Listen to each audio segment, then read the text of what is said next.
ore te whanau, no mai, haere mai, welcome in.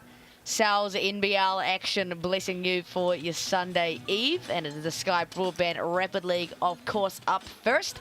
The Manawatu Jets tonight hosting the Canterbury Rams in the one and only Paradise North, Palmy Arena. Maya Williams in here, joined by Kaysen Buckman. Kaysen, welcome. How are we? Oh, we're doing great. How are you doing today? Doing good. Very excited for this matchup, both Rapid League and Sal's NBL. And look at this Green Army. They're already up and at him. Oh, look at this. Look at the moves on the young man. I can't do that for sure.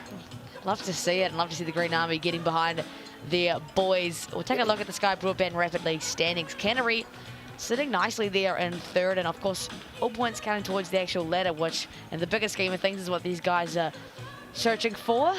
And of course, the Giants in the Phi, Saints, Tuatara, and the Nuggets trailing the Rams. And the Jets, not even on that picture, they're sitting in ninth, and given their place on the Sal's NBL ladder, they want to get a win tonight. Oh, absolutely right. Any point counts at this stage in the game, and when it's so close in that top 6 spot, you really got to hone in on these Rapid League games. Canterbury Rams, of course, missing some players tonight. We'll get to that in just a second. Here is the away teams starting 5: Bond, Cooper, Martin, Worthington, and Mason. So very much a different look. Notably, no Tama Isaac tonight, who was this team's leading scorer. How do you think that changes things for them? Well, I mean, you know, you've got Martin coming off of a 20-point game just on Thursday night. So, you know, I think they've got some scorers in their lineup. They are going to miss Tama Isaac, but I think they've got the depth that other teams don't.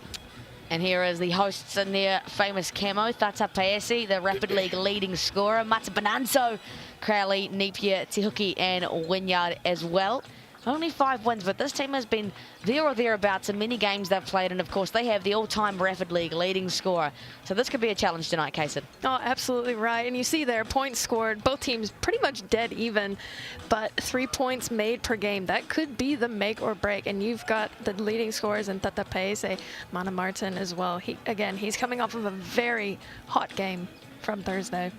Well, it could be everybody's night tonight. The Jets coming off 2 losses, back-to-back losses. Here are our Barter card of match officials: Callum Welch, Hayden Pipe, and Sam Pan.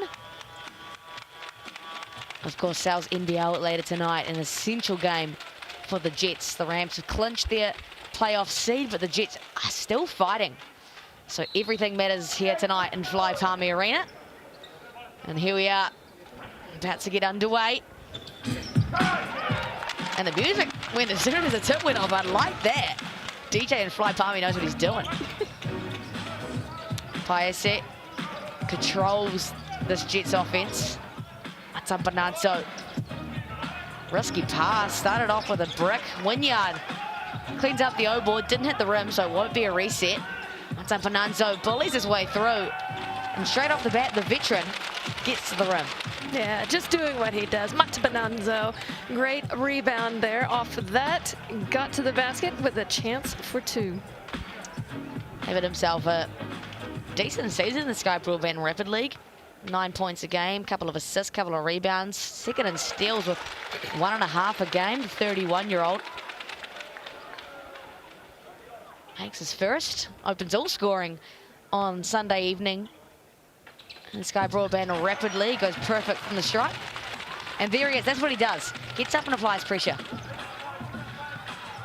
The Rams will have their first go at it. Mana Martin, like you said, Kaysen coming off a 20-point performance, finds Brody Cooper, who leaves it long. Martin Bonanzo pushes the pace. That's a player set. Napier. Back to the middle it goes. Onto Bonanzo. Oh, got away with a little travel in there, but oh, there's Tata Paese. You can't leave him alone for too long. And Wynyard is putting on an absolute shift on the boards, but a whistle for a foul. Yeah, a foul. Too aggressive on that offensive rebound, though. But you like to see the work rate from Wynyard nice and early in this game, cleaning up the boards for the Jets. Unfortunate on that one, just a little too aggressive. That is sure going to be a problem for the entirety of this Rapid League game. The Rams really don't have the same size as what Wynyard brings. Here's Cooper And Worthington, the Lincoln University duo. Corbin Mason, welcome back to the playing squad. It's a triple. Oh, a beautiful shot there from Corbin Mason. 24-year-old out of Waikato. Been with the Rams for a couple of years now. There he is, cleaning up the glass. Manawatū, this is not a guy you want to leave open in transition. There's exactly why. Yeah, and he did that time and time again on Thursday against the Nuggets, just going untouched to the rim on that play. Got to have a head on a swivel and know where he's at. Just coming off a championship run at the Foot Locker Under-20 Nationals with Canterbury.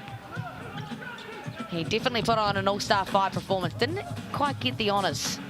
Had a 30-point game in the semi-final, I believe. Upwards of 25 points, leading scorer in the grand final to get them the win. Talented young man. Oh, speaking of which, Tony Worthington from deep. It is raining triples to start for the Rams. This is a quick guard lineup. Jonty Bond and Manawatu. They only have 2 points, the Jets. And Tatapaese, he has been quiet by his standards. Another triple on way for the Jets, and they lead the league in threes made, but doesn't look like they do right now. Well, they are launching it every single time from deep, and that spot for the Rams has been hot tonight, but unfortunate on that go. And you're right, they do lead the league in 3 points, but they are not seeing them fall tonight. I'd like to see a little bit more interior presence from the Jets, you know, try to get things going instead of just relying on those 3-pointers every play. Again, the quick guard matchup of Bond and Manawatu. Bond, just 19 years old, out of Nelson. Great slip there from Totoko Wynyard, playing off 2 feet. And there's that activity at the rim, Kaysen, but can't make it pay. And I think he might be called for another foul there. Maybe he got away with it. But again, I like the presence. I like the effort from him. I mean, he's humongous. You got to feed the beast. Absolutely. He does average the most fouls a game in Rapid League. Hate to do him dirty like that, but it is a stat category on the website. You know, you just can't argue with the numbers. Oh, Jonty Bond, he's gone way too long off the backboard there. Gives the Jets a chance. The dying minute of this first quarter, and that's a nice look. That's a look you want for the Jets. Exactly. Great ball movement. Got the leading scorer over there on the wing. Great recognition from Manawatu. 15.5 points a game for Tatapaese. He has taken this year's Rapid League in his hands and really made something work with it. Manawatu, he makes something work. Gets in the lane, draws the foul. Yeah, he's just got such a nice package when he goes into the lane. You'll see it time and time again. Gets in there, uses the offhand well to clear the D, drawing the foul in the end. And shooting pretty well from the line so far this season. 78%, hoping to increase that percentage with that first one. As Coach Liam Connolly, the head coach of the New Zealand Under-15 girls team, they head away in a couple of months to the Asia Cup and hopes to qualify for the World Cup in Czech Republic. Good bit of travel. Quinn Clinton, another young coach there alongside. What a trajectory he's had into the head coaching role. Here is the last possession for the Jets of this quarter. Manawatu done a lot of ball handling this quarter. And Paese back-to-back triples. That is his look. Nothing but net from Tatapaese again. Got to have a hand in his face, but even then, doesn't deter him. Oh, there is Manawatu doing his thing in the passing lane and just gives Rams 1 second to work with here. Are we going to see a exciting make on the buzzer, much to the dismay of the Green Army? It'll go through Manawatu, of course. Defended well. Oh, almost hit the bank. But nonetheless, the Rams into that quarter with a 10-8 lead. But that was a nice little run the Jets went on, of course, thanks to Tatapaese. Yeah, again, just showing his strength from behind the arc. He's shooting 39% so far in this Rapid League season, averaging 7 attempts a game. So, again, he's right on pace for that tonight. Shooting 50% from the field that round for the Rams and 25% for the Jets. So, again, trying to get a little more efficient from inside. And how about that for your sales deal this week? The classic large cupped pepperoni pizza, $29 a pop. You can scan that QR code as Kaysen is doing right now, or use the online code SalesCup 25. You just can't go wrong with a pepperoni pizza. Absolutely not. Absolutely not. This is only my 5th time doing it. Gonna take advantage of that for my Sunday dinner. Yeah, nothing like cooking on a Sunday evening. No one wants to do it, so scan that QR code. Here's your FIBA starter deal, $50 a month for the first 12 months. You can get the offer at skybroadband.co.nz or call up 09525 5555. What a green army. They really show out in Fly Palmy. What else are you gonna do on a Sunday night in Palmy? You know, it's a little bit cold outside. Hey, there's so much to do in Palmerston North. All right, give me the top 5 things. Fly Palmy Arena, Fly Palmy Arena, Fly Palmy Arena, and the Plaza, and Fly Palmy Arena. Oh, I love it. Nailed it. Rams back underway here. Brody Cooper yet to score himself. Stops on a dime. Oh, that's a nice little midi jumper. That's a great looking jumper. Again, saw him in the game on Thursday. Just really has some bounce, some quiet bounce. You don't expect it, and then he just absolutely elevates. There's going to be an offensive foul called against Crowley on that play, I believe.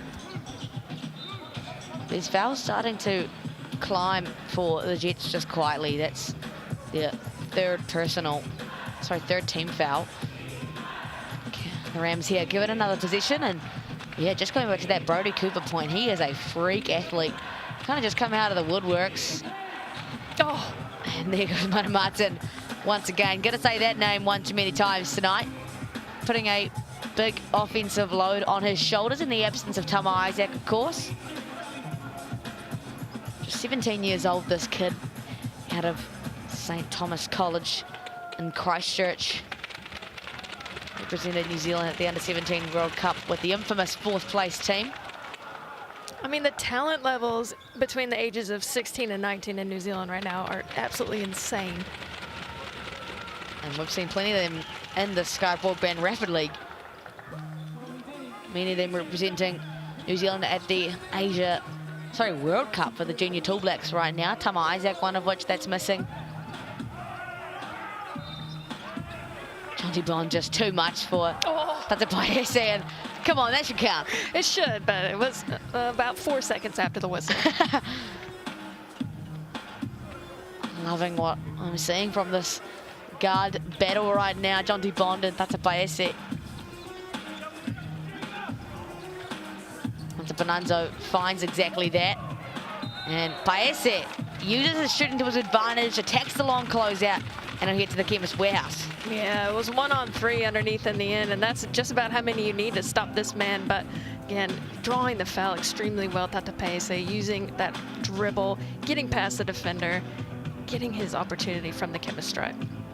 Now, it's no lie, these Jets uniforms are a little bit left field. They are camo, you know, and that was definitely an outfield decision that the Jets made this year. But if you like them or you like the look of these Canterbury Rams uniforms, you can head to the team merch shop at Sterling Sports, scan that QR code or head online and have your pick. And if you need a summer hunting uniform, there you go. No one's gonna see you. Yeah, if you want to look like a floating head, you know which team to choose. I like the Rams ones. They have like that cool little text they have, kind of the street writing. Yeah, I do like that. Shout out to the designers. Oh, Manawatū is heating up 9 points for the young man. He is really putting the scoring responsibility on his back. Manta Bonanzo lets it go from deep. The best name in the league, Manta Bonanzo. Love it. Love to see him get going. A three-point battle now as teams start to find their rhythm, and the Rams give up a turnover and give the Jets a chance to come charging back.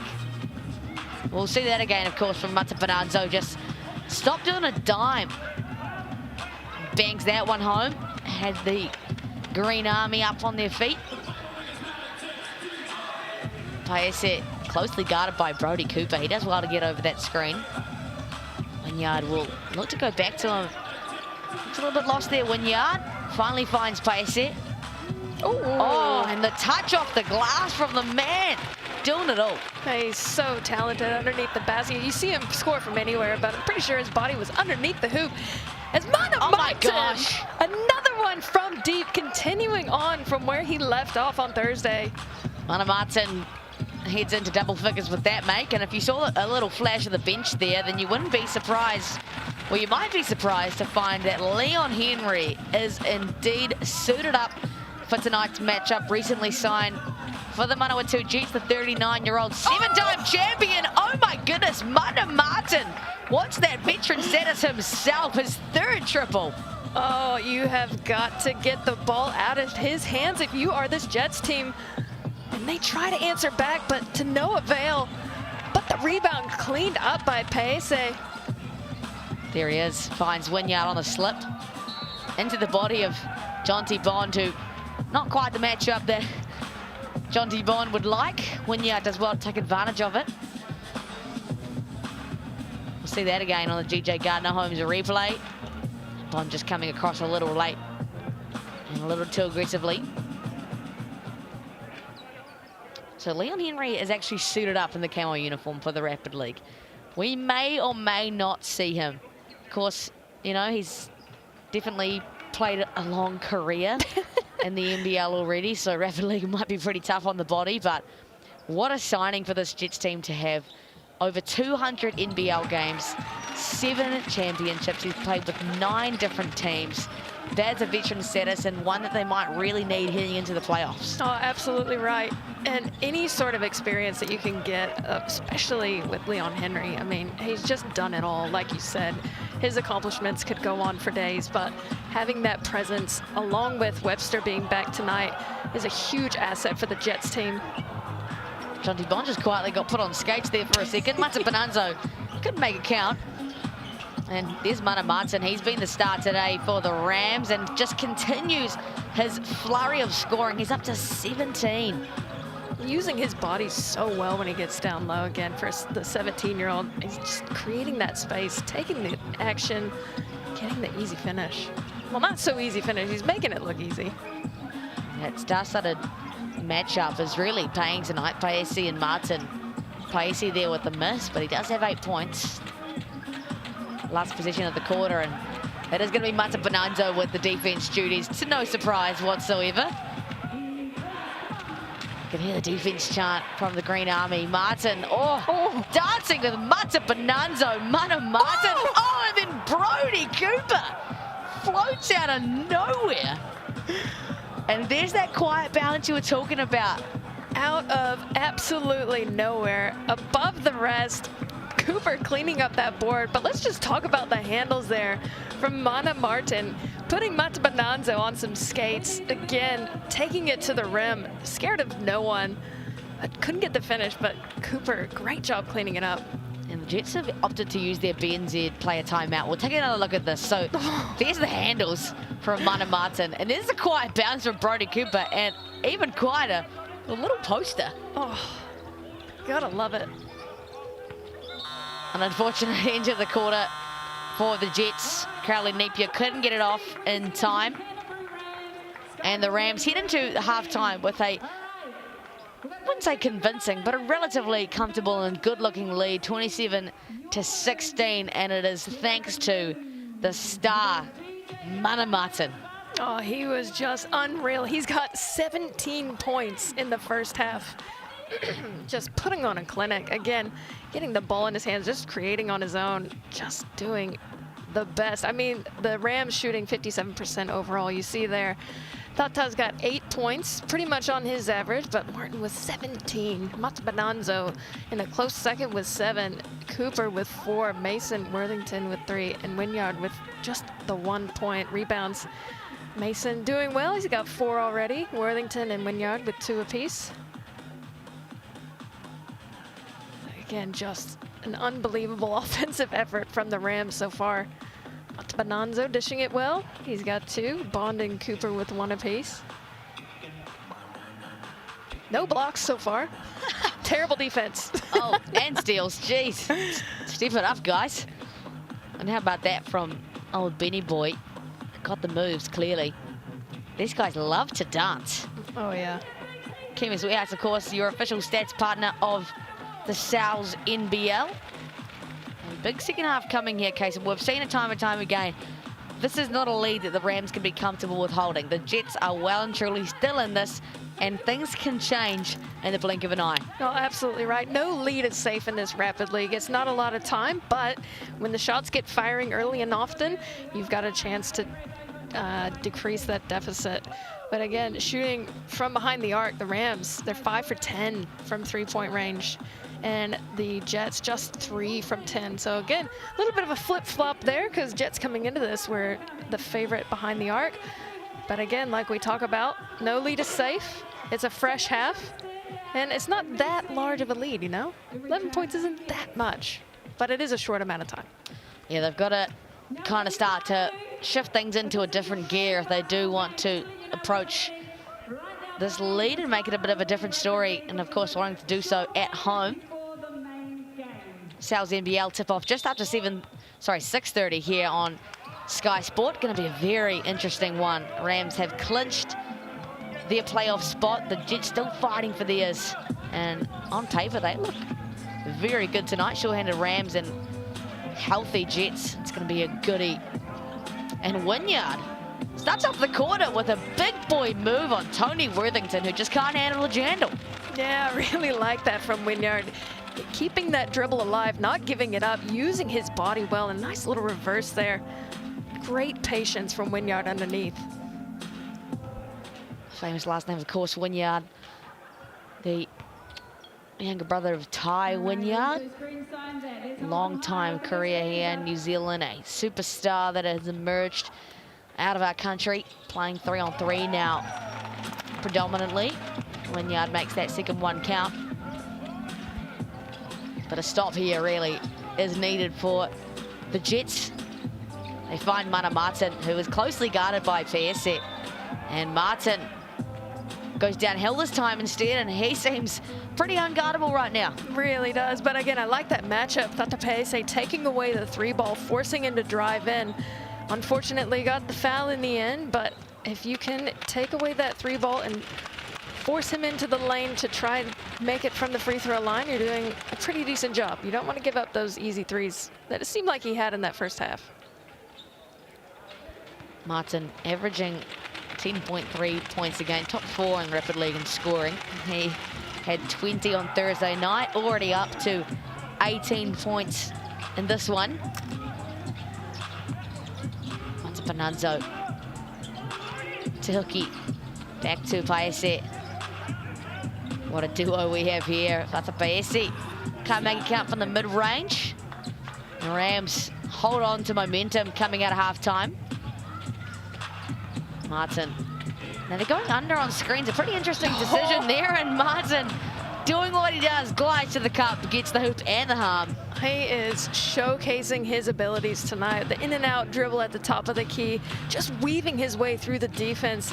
Again, shifting the ball from right to left, protecting it at all times, making it extremely difficult for this Jets defense. Really can't help but foul him. His third foul he's drawn of the 6 the Jets have committed. Makes that one count for the Chemist Warehouse. And easy pickings for the Canterbury Rams. Wowee, their dominance continues here. The Rams, they've just bursted with some energy out of this halftime. Well, even just that slight full court pressure, and that pressure right there on the handoff, just making it slightly difficult for the Jets to get comfortable. Once Bonanzo launches one, it's much needed there for the Jets. Right over the palm of the defender from Bonanzo. Much needed, like you said. Martin finds Worthington. He's hit one already. Just goes left on that one, and Jets will hold off the Rams one possession longer. 33 points already for the Rams. They lead rapid league in scoring as a cohesive 38 points a game. They are nearing that with 2.5 to go in the third quarter. Led, of course, by the 21 points from Manawatū.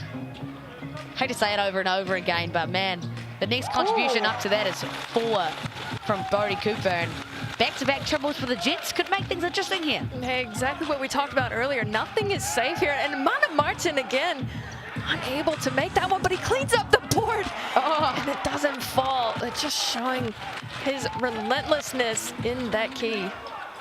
could make it a single-digit game here with a make. Manawatu on a mission finds Paese on an island. A rare miss from an uncontested look.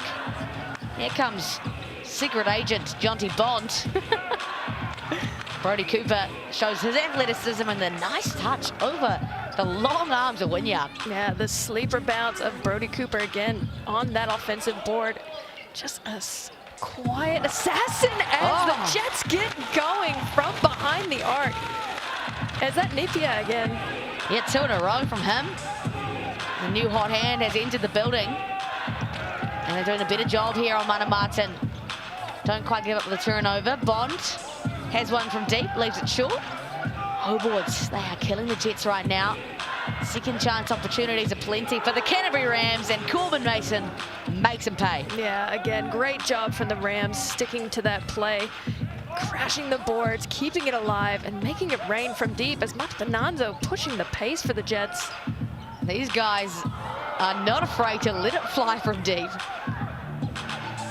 Yeah, that's 5 offensive rebounds now for the Rams. Oh, Cooper, that doesn't look good. All right, he stopped holding his knee, yeah. thank God. My heart dropped for a second there for Brodie Cooper. Just a turnover. He'll be okay, young Brodie Cooper, a Lincoln University basketball scholar. GJ Gardner Holmes replay. Might be a wet patch on the floor. yeah, definitely a wet patch. There's his knee, if you needed to see. Is okay and intact. Love the appearance of Brodie Cooper, though, seriously, this year. Made his debut just before the international break, and he has made his name known internationally in the Sky Broadband Rapid League. Here's Paese. Jets need a bucket, and it's going to go through none other than Paese. That's what you want to see. You want to see your lead scorer get going here. And again, it had a bit of a slow first and second quarter. I mean, by any standards, you had Manawatu with about 17 points in that first half. But again, just chipping away for the Jets team. That's Paese doing what he does best. Chance for a 3-point play. Up to double digits now, Paese. Won't make a count from the Chemist Warehouse stripe where the Jets have struggled tonight. 4 from 9. We'll definitely want a few of those points back, that's for sure. Last possession of the quarter. Look at Manawatu just hugging Manawatu right now. Well, that's the kind of defense you've got to do against him. You don't want him to get any more points. This Corbin Mason just takes things into his own hands. After hitting the triple, there he is, gets to the cup, draws the foul, and we off to the Chemist Warehouse himself. Go ahead. Liam Connolly just offering some words of advice to Manawatu. Look at that on the GJ Gardner Holmes replay. It's just refreshing to see how much depth the Rams have on both squads, you know. You've got Manawatu, who's just absolutely dominating tonight, but obviously fully closed off on that last play. And then you've got the likes of Corbin Mason just taking it to the rack. Anyone can go for this Rams team. Well, that's for sure something they pride themselves on, not just in the Rapid League, but of course in the NZNBL. It's, I think, probably agreed upon in almost every fan in the country that they are the deepest team in the league, and that has led them to their success. And I'm not even just saying that because I'm Canterbury, I promise. Manawatu is called for a treble there. So I don't know. I think we're going to have a little bit of extra time in the quarter. We'll just... Our barcard officials, of course, doing their due diligence. And 1 second? Yeah, 1 second. Liam Connolly's like, nah, let's just bring it in, fellas. Yeah. Just a catch and shoot. Not much you can do with that. No one wants to lower their percentage by heaving this one and then having a missed field goal. I mean, I would bit of a stitch up. put Brodie Cooper under the rim and just alley-oop it. All the way from the other side, yeah. imagine. Look. Oh, not enough. Oh, there he is, though, Brodie Cooper. Oh, that didn't look too bad. And the Rams head into the third quarter with a lead. They hold on to it, 39-28. Manawatu slowed down in that quarter, but some healthy contributions, of course, from Corbin Mason, and the Jets only going through Manawatu and Paese at the moment. Still within touching distance, but something's got to change here. Yeah, you're absolutely right. You see it on the last play here. Just losing his footing a little bit. But yeah, you're right. Manawatu with 10. Paese with 10. And the closest one is Crowley with 6. So you do rely on your scorers heavily in these times, but with the defense that the Rams are putting on, they're not giving them any easy looks. So somebody else has got to step up at this time. Interesting as well. I'm going to take a look at the Sky Broadband FIBA startup for $50 a month for the first 12 months. You can get the offer at skybroadband.co.nz or call 09525 5555. Jake Holmes, the third leading scorer for this Rams squad, out with a fractured finger. And then Iaka Kate, their fourth leading scorer, and they're not even here tonight, and the Rams still looking good. That depth just keeps going, really, for these guys. They have a great pool of young guys that are available and ready and willing to play. And that's scary for the future of this league. I mean, the Rams have just been so dominant over the past few years, and it's just going to continue, especially with the development of these young guys. Back-to-back champions, the Canterbury Rams, looking to get another one, and they are also your Super Rugby champions for this year. So they are, Canterbury's on a bit of a heater this weekend, and the Canterbury Rams are going to look to continue to extend that. Manawatū, picks up where he bloody left off. This kid is incredible, 23 points already. He just looked like his arms had go-go gadget length on that last play. Again, doing his signature move, switching that ball. You see there, using the screen, switching back and forth. And again, just got that extra bit of extension over Tata Paese. Again, such a talent, Manawatū. 7 from 8 from the Chemist Warehouse stripe now, Manawatū. 24 points over the Rams, 42. Carolyn Napier, he's had a couple. Can't make it 3, unfortunately, and the Jets go empty once again. Cooper rips it off the baseline. Ooh. Oh my goodness, he was hauled on that play. Somehow still made it count. Brody Cooper up to 8 points with the M1. Chance for a 3-point play. Well, the Rams just absolutely dominating. You see it here. A nice drive, and then the hard foul in the finish in the end. They just can't be stopped. It kind of looked like they were trying to foul him so bad that he missed it. He still somehow made it.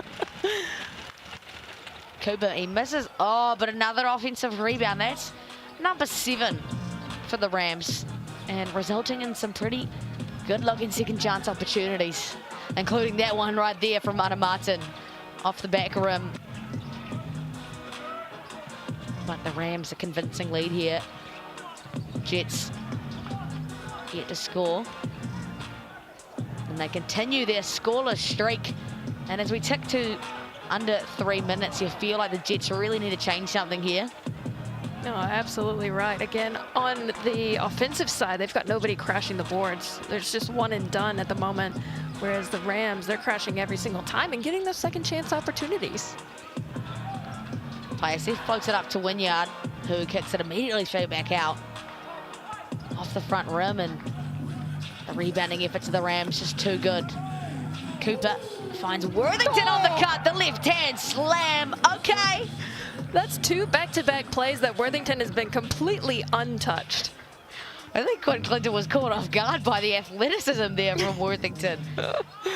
Paese continues the scoreless streak, and it is starting to well and truly slip away right now. Yeah, the deficit's pretty significant now, but the Rams continuing their pursuit.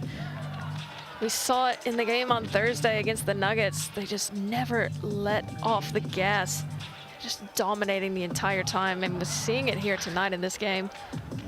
So actually hit himself on the head with the ball. Quite unfortunate. That kind of just sums up what the Jets have been doing right now. They really are going and trying, and that helps. But the Canterbury Rams have been too good tonight. Still a minute and a half to go. It's not over till it's over. And they bring it back to 16. Bond now finds Cooper in the corner. He's all alone. Oh. And sinks it from deep. Final nails in the coffin. That surely has to be. But yeah, again, just a great offensive set. Nice little penetrate kick to the corner. No one within meters of the shooter. You see it there. Matabananzo just a little bit slow on the closeout. Again, it's nice and relaxing when you're up by 19 points to drain that 3. Got to give the flowers to Brody Cooper tonight. 11 points, 5 rebounds, 4 offensive rebounds, and 2 assists as well. Really come out of the woodworks of Canterbury region and doing his thing. That's a Paese, also doing his thing. To the Chemist Warehouse strike.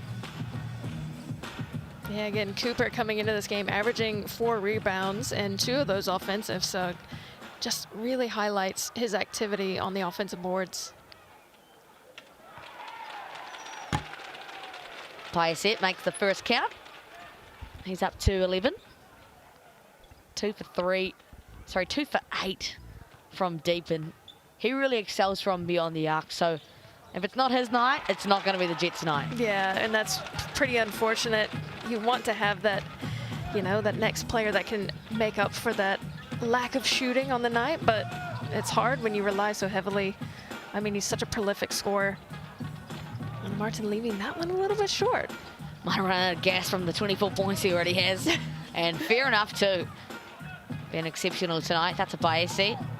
Continues that dirty day at the office. We've ticked under a minute to go. Oh my goodness, that was NFL-esque catch there from Tata Paese. Bit of a spark plug here for the Jets. They are going to walk home with a loss. Mata Bonanzo. Worthington goes far. There's so many things happening right now, but Mata Bonanzo makes a count. That's 15 from Mata Bonanzo. Like you said, it's not over till it's over. Still 14 points to go. Doesn't help there, fouling Mana Martin. Yeah, does not help. Mana Martin, his signature drive there, just the dribble, picks it up, tucks it, gets a nice little lay. Again, using the length of those arms, well and truly above the reach of Mata Bonanzo. It's the bonus for the Jets, so Mana Martin will head to the strike where he's been 7 for 8 tonight. Continues that excellent shooting. He has drawn 6 of the Jets' 10 fouls across today. It's just been, in all sense of the word, unguardable. And goes 2 for 2 from the stripe. The Rams putting their foot on the throat of the Jets right now. A couple of possessions left inside this one, and then of course the Sal's NBL tip-off just past 6:30. A big one tonight as the Jets make their playoff push. Corey Reeves are back in the mix alongside the veteran Leon Henry. Wynyard, veteran-esque with that finish. Yeah, nice little finesse finish there from Wynyard. I like it. And there's your BNZ player timeout for the Canterbury Rams. Scan that QR code for your chance to win tickets to this season's games. Only a couple of rounds left within this one, but some banger games coming up. So scan that QR code. Get in the mix. And of course the Rams have to continue to push here. They want to walk away with the #1 seed in the Sal's NBL. Every point counts towards the ladder. And that won't help, but it will help for the Jets. It will help the Jets. Not the play they drew up. They need all the help they can get as well. Jets not clinch their playoff spot. And Tata Paese understands the assignment with the pull-up jumper. But it is the Canterbury Rams who, after a scoring flurry, walk away with a 51 to 39 point lead, and none other than Mana Martin can be thanked for that win. Oh, I mean, he put the team on his back. 26 points in that game. Just an unbelievable effort from him. Just see there the boys and their camo looking pretty exhausted as they walk out of that one. Tata Paese, of course. Impressive as always, 12 points on the night for him. There's Walter Brown getting ready for the Sal's NBL tip-off. Chemist Warehouse stats, there's Mana Martin with those 26. Mata Bonanzo leading for the Jets, but contributions from Tata and Brody Cooper as well. Yeah, absolutely right. Big games for both of them. Cooper doing so well on the rebounding. Mason with 7, Worthington with 5. You see the rebounds as well. Mason just quietly going about his business, cleaning up the boards for the Rams. Wynyard with 6 himself, as well as Worthington and Cooper. Turkey and Crowley with 2. A few more assists there for the Rams. Bond, Worthington, Cooper, Mata Bonanzo, Turkey, and Crowley with 2 apiece.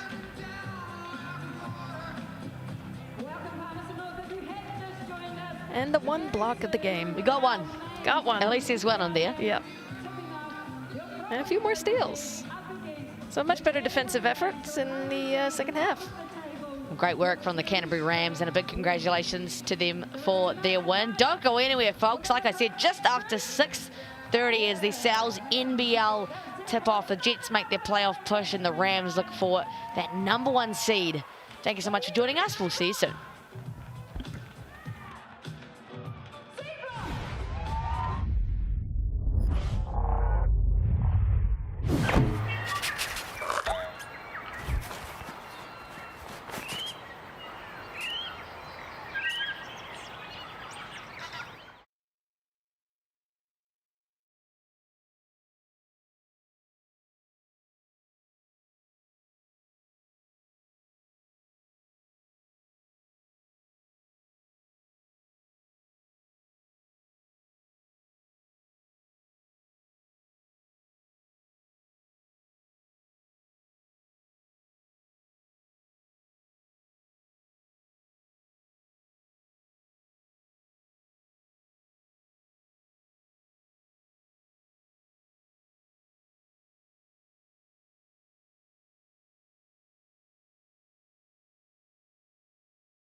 And you're here for the corporate box.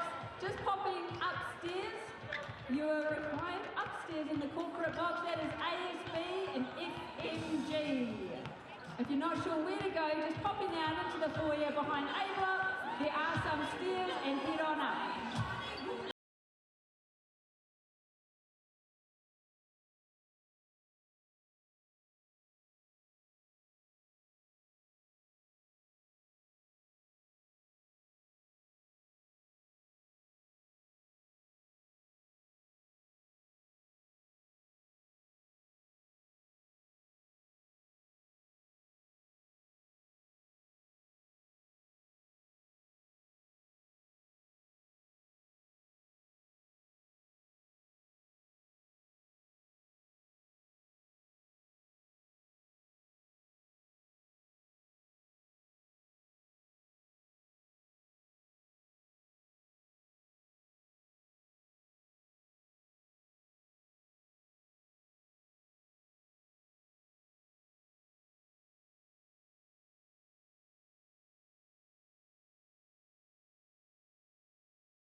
TRC Toyota, Palmerston City Council, Courtesy Forward, Zenith Fitness, MediaWorks, More FM in the Breeze, Rosie O'Grady's, Sayer Industries, Cook Street Pharmacy, and Stewart's Mitre 10.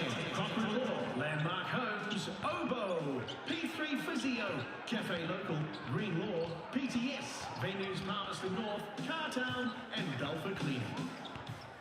And I've just got a couple of birthday shout-outs here. First of all to Leah, turning 10 today, who has her birthday party here this evening.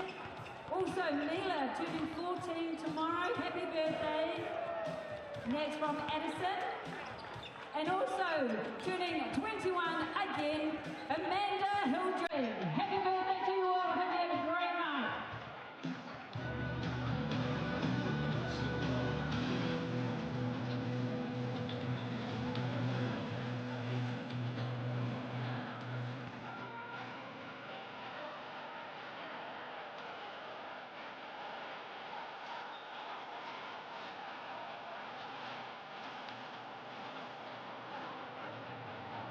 All right, I'm coming to you next time with the lollipops. I'm going to give you the bowl. Please take one and pass it down. We'll get it as far as we can. You guys want a lollipop? Anyone want? There you go. Anyone want one? Take one and pass it along. Here we go. Grab the bowl and just take one and then pass it along. Thank you.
Walter Brown. Number 14, Kyle Bowen.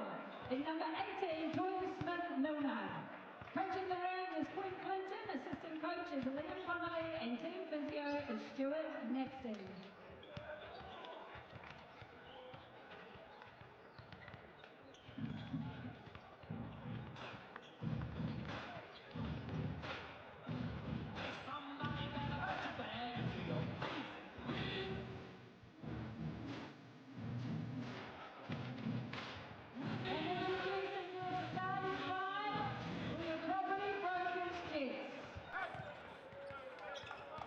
Starting at point this evening out of Auckland, New Zealand, number 9, put your hands together for Cole Webster!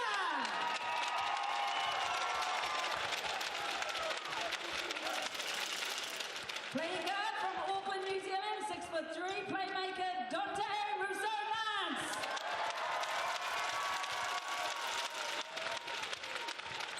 Standing in at 6'7" from New York, USA, our dynamic guard, number 7, Quentin Rose.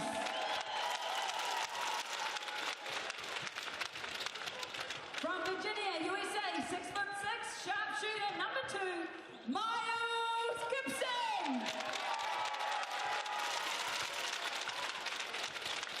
And starting at centre tonight, our captain from Michigan, USA, a 6'8" forward, Mr. Kenny Goins. Our reserves for this evening are wearing number 15 and back in green for the Jets. And put your hands together for Leon.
Kia ora e te whanau, no mai, haere mai, welcome. Sal's NBL action here on Sky Sport for your Sunday evening, and it is a blinder of a game here tonight. The Manawatu Jets hosting the Canterbury Rams in June, round 14. Things have flown by this season, and it is Paradise North that hosts this playoff push game tonight. I'm Maya Williamson, joined by Kason Bookman. And the Green Army with the Mana Wave is well and truly building, because this is an important game. The Rams, they're in number 1, have clinched playoff, but not number 1 spot. And the Jets, well, they're not safe. So it's going to be an interesting one tonight. Oh, yeah, all on the lines. And the fans have their favorites here. The Rams in favor, rightfully so. But the Jets have got their number 1 scorer, Corey Webster, back in the lineup. So it'll be interesting to see how they go tonight. But headbanging to AC/DC in the crowd. They do it different here in Paradise North. He's got his face painted full of green. That is a loyal fan base. So we'll take a look at the standings. Like I said, Rams sitting there in first, Saints and the Ears trail. And an interesting one, the Sharks defeating the Tuatara earlier today, and they are in 4th. You know, if you told me Sharks were going to be 4th at this point of the season earlier this year, wouldn't have believed you. And there is the Jets sitting in 5th, so they are not comfortable where they are. They would love a win here tonight. Oh, absolutely right. But again, back to the Sharks. They've got the likes of Josiah Alec and Keelan Boone, who have been unreal for them this season. And then you see here on the second half of the ladder, the Bulls not too far behind. Again, it is neck and neck right now. And even the Hawks, who started off so well, have really slipped there to that 10th place. Like you said, Kason, There are some shifting rosters. We'll get to that in a second. Here is the upcoming fixtures, the Giants and the Tuatara to kick off round 15. That's a big one for both sides in their playoff push, and an even bigger game, you could say, here, the Bulls and the Jets in Pukekohe later this week. Must-win game for both sides. The Nuggets and the Phi. Doesn't mean much for the Nuggets, unfortunately, at this point, but the Phi, again, in that playoff push, really need this one. And then again, the Hawks and the Saints. And the Saints they're searching for that #1 spot. They want to be the #1 and have a home grand final. So that's a must-win game as well. There's just so much going on. Yeah, way too much going on. So hard to predict. Games could go either way, especially for those teams that are desperate for a win. They may be able to pull it out when they least expect it. Here is your Canterbury Rams starting 5, and you'll see the familiar name of Taylor Britt not listed. He's out with a concussion tonight. Kaya Isaac moves into the starting lineup alongside Sean McDonald, Brown, Bowen, and Smith Milner. And what's even worse for this lineup, no Tama Isaac with national team duty, so they are very thin at the point guard spot tonight. Thin at the point guard, but deep in the charge. They have got depth for days, as we talk about time and time again, so they can pull anybody up off their bench, and I think they'll be all right. I think they'll be all right. There's that guy on screen, Sean McDonald. He's going to be shifting to some of the point guard responsibilities tonight. We caught up with them earlier today. All right, Sean McDonald, Taylor Britt is out today. Does that see your role move towards more facilitating responsibility with the lineup change? Yeah, I think naturally. TB is obviously a great facilitator for us and creates a lot of plays. So I'm just going to have to look to be aggressive and get my feet in the paint and get the boys going a little bit more. Sure, great. The Jets back to full strength tonight. What is the biggest challenge that they present to your group as you try to keep the winning streak going? Yeah, I mean, these guys are playing well at the moment. They play with a lot of pace. They try to get out in transition, so we're going to have to be good jamming and making sure they don't get easy ones. And then just one-on-one containment will be big tonight. Awesome, great. Thank you. Good luck. Thank you. Well, that one-on-one containment is going to be essential for the name you're going to see on your screen very shortly. Corey Webster is back in the mix tonight, and an interesting addition off the bench and the veteran Leon Henry. You're right. They have got some veteran presence on this Jets squad going into the second half of this season. But you see there, Russo Nance, he has stepped up massively in the absence of Webster in the last 5 games. But another strong lineup here. Yeah, this is one heck of a starting 5. Russo Nance, Rose, Webster, Gibson, and their big man, Kenny Goins. We caught up with him earlier today as well. All right, I got Kenny Goins, 2 big additions with Corey Webster returning and Leon Henry joining to bolster the depth. What do their additions add to the Jets as you come down the stretch? Yeah, we've obviously been missing Corey a little bit. Just the way he controls the game, controls our team a little bit. But obviously now we got another guy. We got another grandpa, we call it. But both these guys bring a lot of experience, veterans that have won championships here, Australia, other places. So hopefully that mentality of winning games, win championships. Awesome, fantastic. The Rams have been a machine with 10 straight wins, but are less than full strength with Britt out.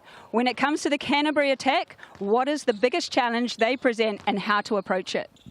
I think just kind of their offensive game plan. Even with Britt out, they got 5 guys on the floor that are going to be dangerous, and they got guys coming off the bench that are coming in to score, put pressure on us, run the floor, play defense. There's a reason they're at the top of the league, and we're coming to show them that we belong up there too. That's great. Thanks, Kenny. Good luck. Coming to show we belong up there too. I like that from Kenny Goins. Oh, absolutely. There's not that much separation from the top and the middle of the pack. Apart from a few more wins for the Rams, it could be anybody's game tonight. Jets with something to prove. Rams wanting to clinch that top spot. We'll see on the Chemist Warehouse head-to-head. The Rams, that's 5 wins in a row, but you're going to add 5 more onto that, and that is their actual win streak, looking to further it here tonight. And the Jets coming off back-to-back losses. Talk us through this Chemist Warehouse head-to-head right now, Kaysen. I mean, points per game can go either way, obviously, but the defense of the Jets is going to be critical in stopping the likes of McDonald, as he was on one in their last game. And then you've got the Corey Webster effect, as well as the Leon Henry effect coming from the bench. So again, Taylor Britt being out, Corey Webster coming in, it could add another dynamic that we didn't necessarily see coming. I think it's called the grandpa effect. Yes, that's it. According to Kenny Goins, calling him grandpa on national TV. That's a bit of a rough chat. Here are your Barcard officials for tonight. Callum Welch, Shane Pipe and Sam Pan. It's a great smile there from Sam Pan. Love to see it, acknowledging our camera. But it's an interesting point you're making. Corey Webster coming in really anchors this team. Set to play probably upwards of 38 minutes tonight.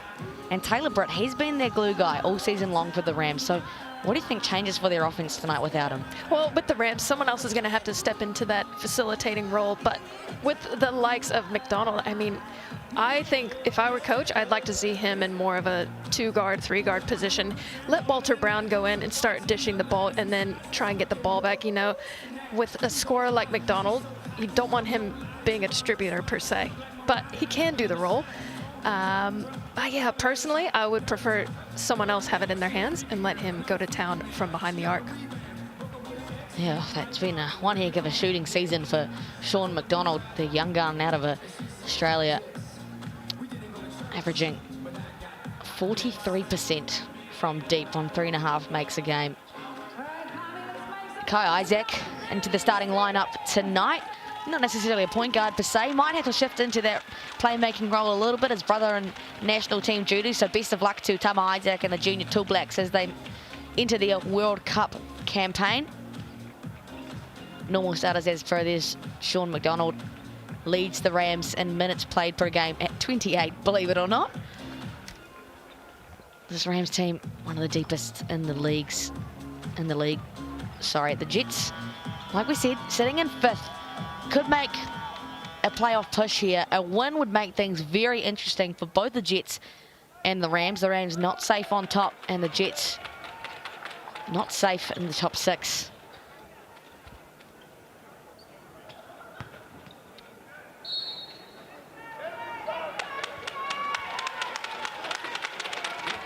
And here we are, underway. Bit of tissel-tassel at the top, but it is the Rams who come up with the first possession here in Paradise North. Isaac, Bowen, Brown. Bowen goes and gets McDonald. A little bit sloppy to start things off here in the dying seconds of the shot clock. It's going to be Sean McDonald. And he dribbles it off his foot. A very good defensive position to start the game for the Jets. Yeah, excellent job there from Goins, the big man, to stay in front of McDonald, who tried to hezzy his way to the basket, but to no avail. Goins finds Webster. Going to be interesting to see how the dynamic starts to shift with the veteran status of Corey Webster. Finds Kenny Goins. Dance pass to Russo Nance. They also have dying seconds in the shot clock, and the step back is pretty and good for Russo Nance. Ooh-wee, that was a really nice shot from Dante. Excellent cut to the basket and fine. And the Rams try to answer back with Bowen underneath.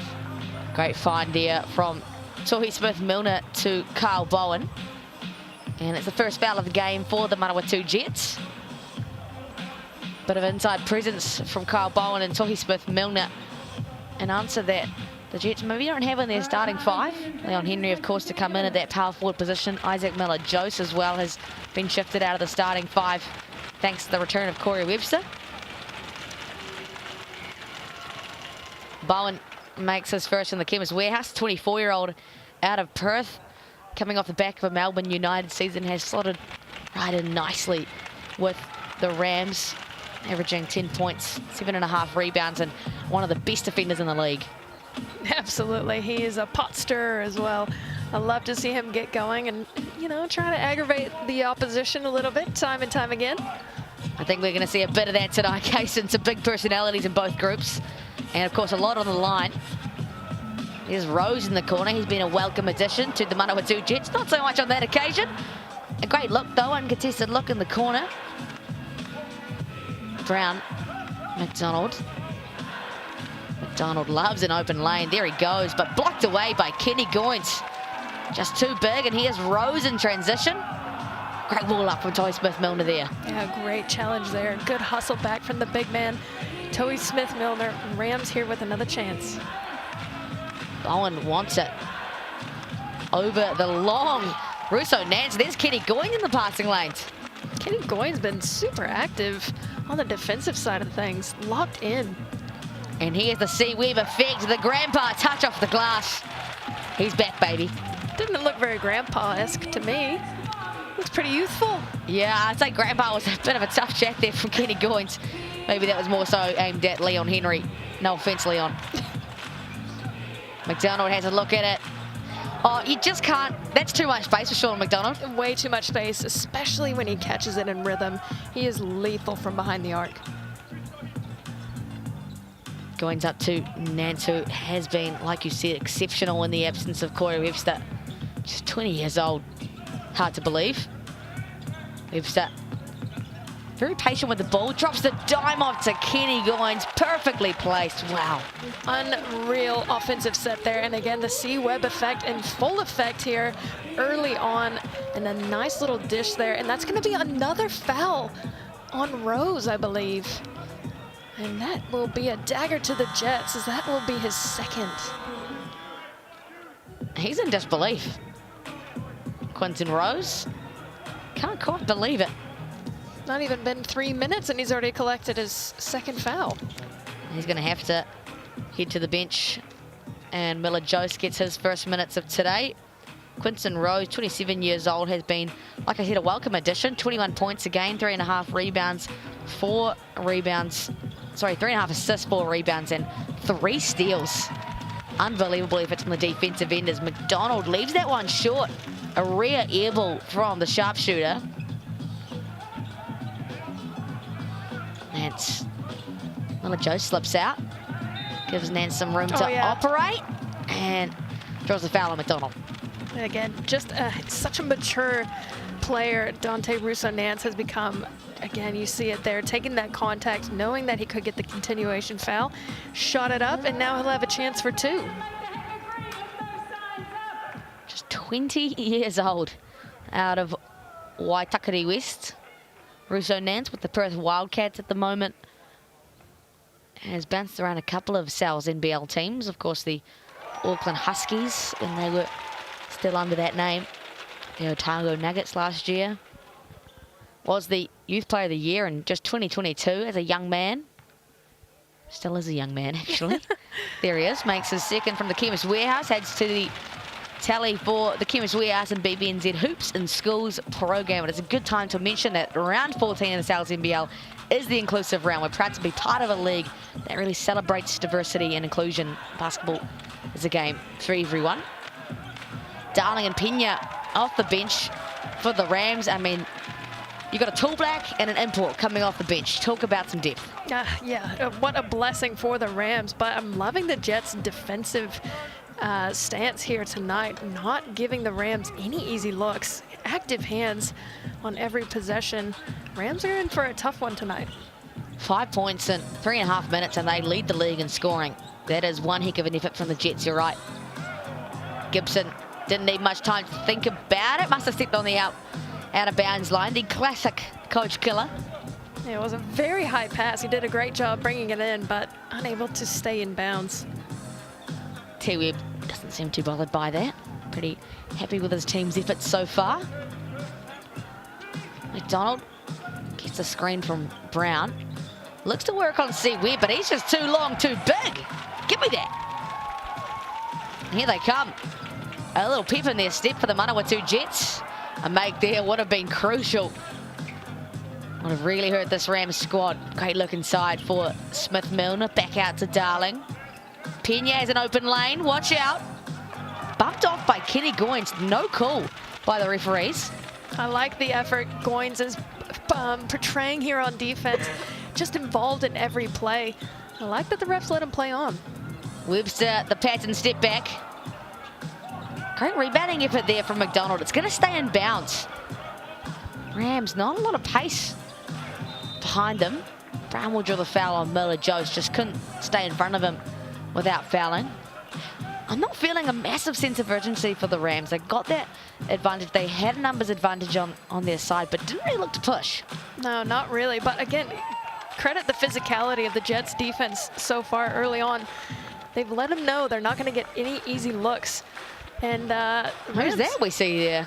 Who is this coming in? I think we just saw Leon Henry, 39 years of age, check in, and what a welcome applause he had from this Green Army. Played for the Panthers earlier this year, of course. Leon Henry, 7-time NZNBL champion, upwards of 200 NBL games in his career across 9 teams. Welcome back to the league, Leon Henry.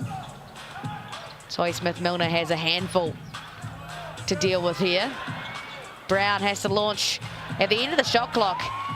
And the Jets' defensive surge continues. The Rams cannot find any answer. There is Henry, finds the cutting Gibson, up and under. And it's going to be a goaltend against the Canterbury Rams. And the Jets have started off today with purpose. They really have. They have made a statement early and often, and it's so nice to have the veteran presence of Corey Webster and Leon Henry at their side. Again, a nice little commanding lead here early on. 5 points in 5 minutes is rear sightings for the Canterbury Rams. There's Pena off the back rim. They are 1 for 4 now from deep. One of the best three-point shooting teams in this league. Second, in fact, 35%. See Webb likes this matchup with Max Darling. Definitely has the foot speed. Draws the foul on Max Darling. Couldn't contain him. What a start for the Manawatu Jets on both ends of the floor. Yeah, absolutely right. Again, getting those mismatches early on, recognizing it, and Corey Webster taking it upon himself, drawing the foul on Max Darling. I am liking the look of the Jets so far. Leon Henry getting his first taste of action. Russo Nance and Kyle Isaac, I like that matchup. Corey Webster seen that 1 or 2 times, sees the bottom of the net. Yeah, great setup there. Good job curling off that screen. And that is going to lead to a Rams timeout here in the first quarter. The Jets lead 12-5. And I don't know what's more impressive is their scoring effort so far, but that defensive effort to keep the Rams, who are the leading scoring team in this league, to 5 points in 6 minutes. Well, I mean, they've only made 1 field goal so far in this first quarter, and you see that nice little pull-up on the dime from Corey Webster. 0 from 3 from inside the arc, 1 for 4 from behind the arc for the Rams. They've made both of their free throw attempts, but again, compared to the Jets, they're 5 from 9, 55% from the field, 5 for 6. They haven't made a 3 yet, but they're making it rain inside. They are also 100% from the line, out-rebounding the Rams. 6-4. I mean, turnovers, they're taking care of the ball well. Rams have 3, Jets only have 1. Well, these are the 2 teams who are best at looking after the ball in the league. The Rams just 10.1 turnovers a game. That's the lowest in the league, and next to them are the Jets with 10.9. Definitely a much needed timeout for the Canterbury Rams, and the Manawatu Jets are coming off back-to-back losses, but need to make their playoff push. And they have well and truly come out like a team that is ready to do so tonight. Kyle Isaac been given point guard duties now, maybe just something a little different. Jets here in a 2-3 zone. Broken well by the Canterbury Rams. Darling continues the missing streak from the corner. Brown. Nice little pass fake. Oh, blocked away by Russo Nance. Give me that in Power Ice North. Nothing comes easy for the Canterbury Rams tonight. Webster looks to put the cherry on top. Gibson can't do it from the corner. It's been a serious few minutes since the Rams last scored. There's Kyle Isaac, breaks the drought. Oh, a deep sigh of relief for the Canterbury Rams. Oh, they needed that bucket in a desperate type of way. Jets sitting in that zone left him wide open as Russo Nance answers back with another 3. Jets are on fire. It's a perfect answer for the Manawatu Jets. They hold off the Rams once again. There's Nance being an absolute pest on Kyle Isaac and results in a turnover. They are not looking after this ball. And Gibson makes them pay. That is team foul number 3 for the Rams. I think the Rams might be just slightly stunned at the moment. definitely feeling the absence of Taylor Britt, missing that true point guard presence. And you see it here in transition, able to find him. Can't get the layup, but with a chance for 2 from the stripe. That's really how good Taylor Britt is. You just feel his presence already for this Rams squad. Goes about his business quietly. You see it, you notice it, but his absence is pretty loud at the moment. 27 minutes, 15.5 points, 6 assists, 3 rebounds. Just recently hit for 500 career assists. Congratulations, Big TB. 17-9, the Jets lead. The Rams yet to break double digits. And this is going to be the slowest start they've had since that loss to Franklin Bulls earlier this year. McDonald finds Darling, hands all over, goes long. Pena active on the glass, floats it up and in. That was a great job staying on that play from the Rams. That's what they're going to need against this Jets team. And I believe Rose is back on the floor with the 2 fouls. That's a risky decision there from Tony Webster, but they definitely trust him. And Miller Joe slammed that one home. I mean, if they're going to sit in the zone, I think that's a safe defensive call there from the coach. Again, if he gets his 3rd, though, that is going to be costly. Many 3-point looks for the Canterbury Rams to start off with, but they just can't make them pay. 2 for 7 now, and those are the shots you give up in the zone. If they're going to continue to miss, the Jets will not change their strategy at all. No, exactly right. They're going to sit in that zone, force them to make it rain from deep. The Jets offense just fumbled the ball there. Rams with a chance to get an easy bucket. Kyle Bowen does well to play off 2 feet and draw the foul. Had the steal at the other end, Kyle Bowen. Pretty loose activity from him so far. Not even a field goal attempt. Possibly they could think about going to him some more. And we'll see Miller Jose with the slam, and Dan up there in the crowd getting off his seat. You love to see it. Love the support from the parents. Again, great dunk from the big man. And again, I mean, it's only a 9-point lead for the Jets, but it feels like a lot more.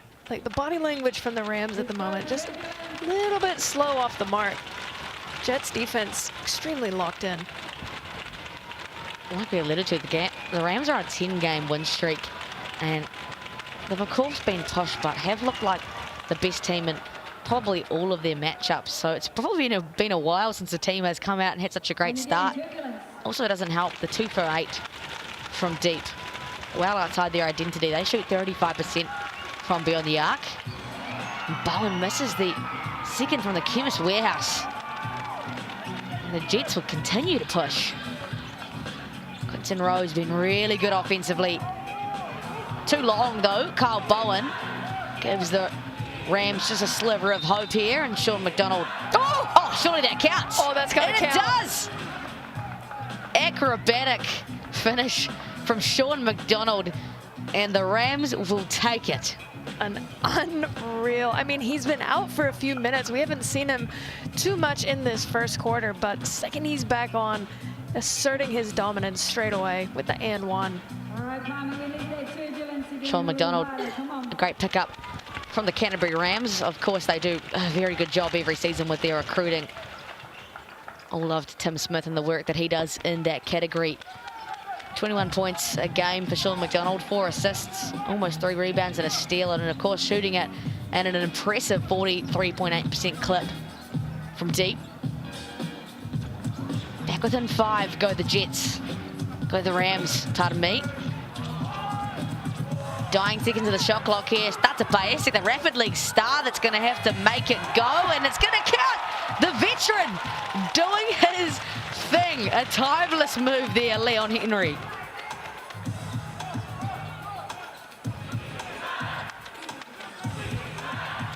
McDonald waits patiently for Bowen.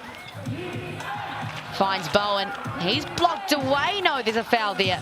Love this activity in the last couple of minutes from Kyle Bowen. Yeah, exactly right. Things aren't going well from deep for the Rams. So again, finding Bowen inside is going to be key for them. Again, Leon Henry clipping him on the hand on that last play. Bowen with another chance from the line.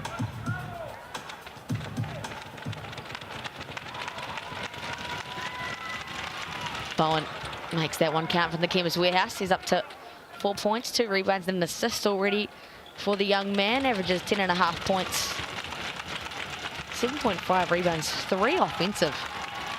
And he's just 64% from the Chemist Warehouse all season long, but does well that time round. Rose finds Goins. Gibson now. That's a player see how to game himself in the Sky Broadband Rapid League.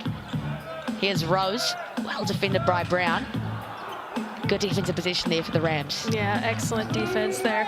Guarding that step back is McDonald, pushing it all the way, taking it himself.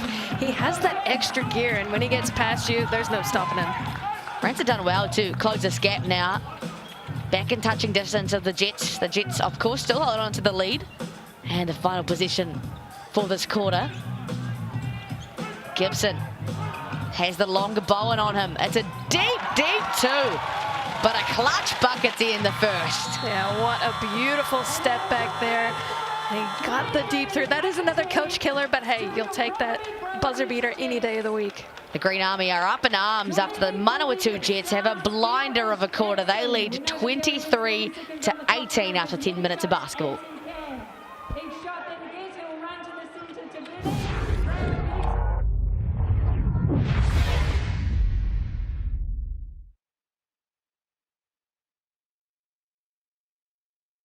Anywhere from within the key. You ready?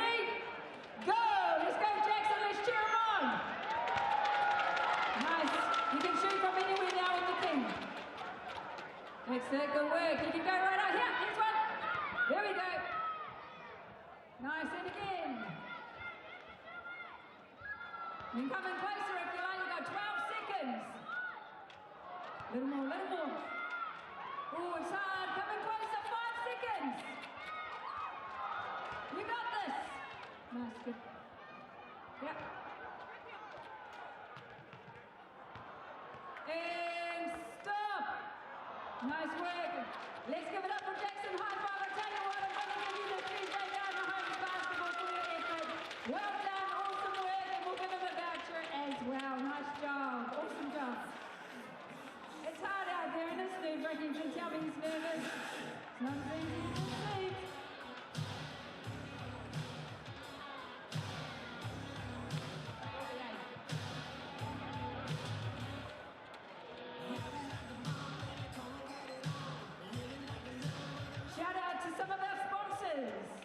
Investment, Palmerston North Boys High School, Andrea O'Donnell Property Brokers, Capture Signs, Maycroft Construction, Broker Web Services, Nathan Mooney Property Brokers, Beecham. No mai huki mai whānau. Welcome back. Sal's NBL action here on Sky Sports.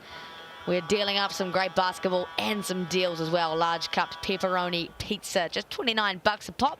You can scan that QR code to use the online code. Nothing like a bit of pepperoni pizza to go along with your Sunday evening hoops. The Manawatū Jets with a lead after the first quarter, and it's been a great first quarter at that.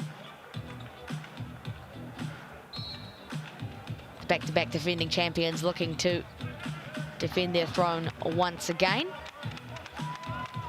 It'll be the Jets with the first possession of the second quarter. See what else they have in their arsenal.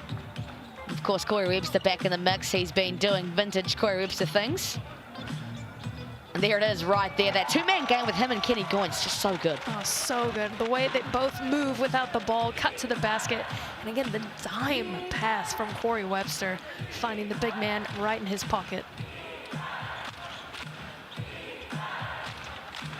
McDonald now likes this mismatch, gets the boomerang back from Sohi Smith. Milner can't float the finish up.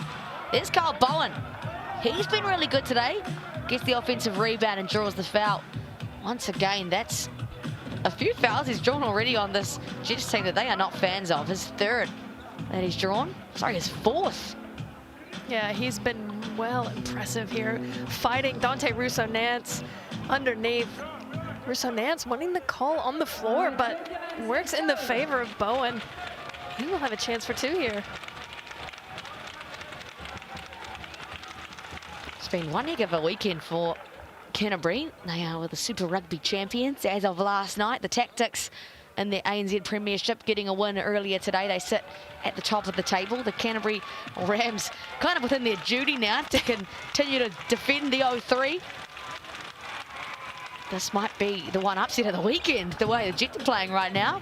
Bowen makes that second one from the Chemist Warehouse.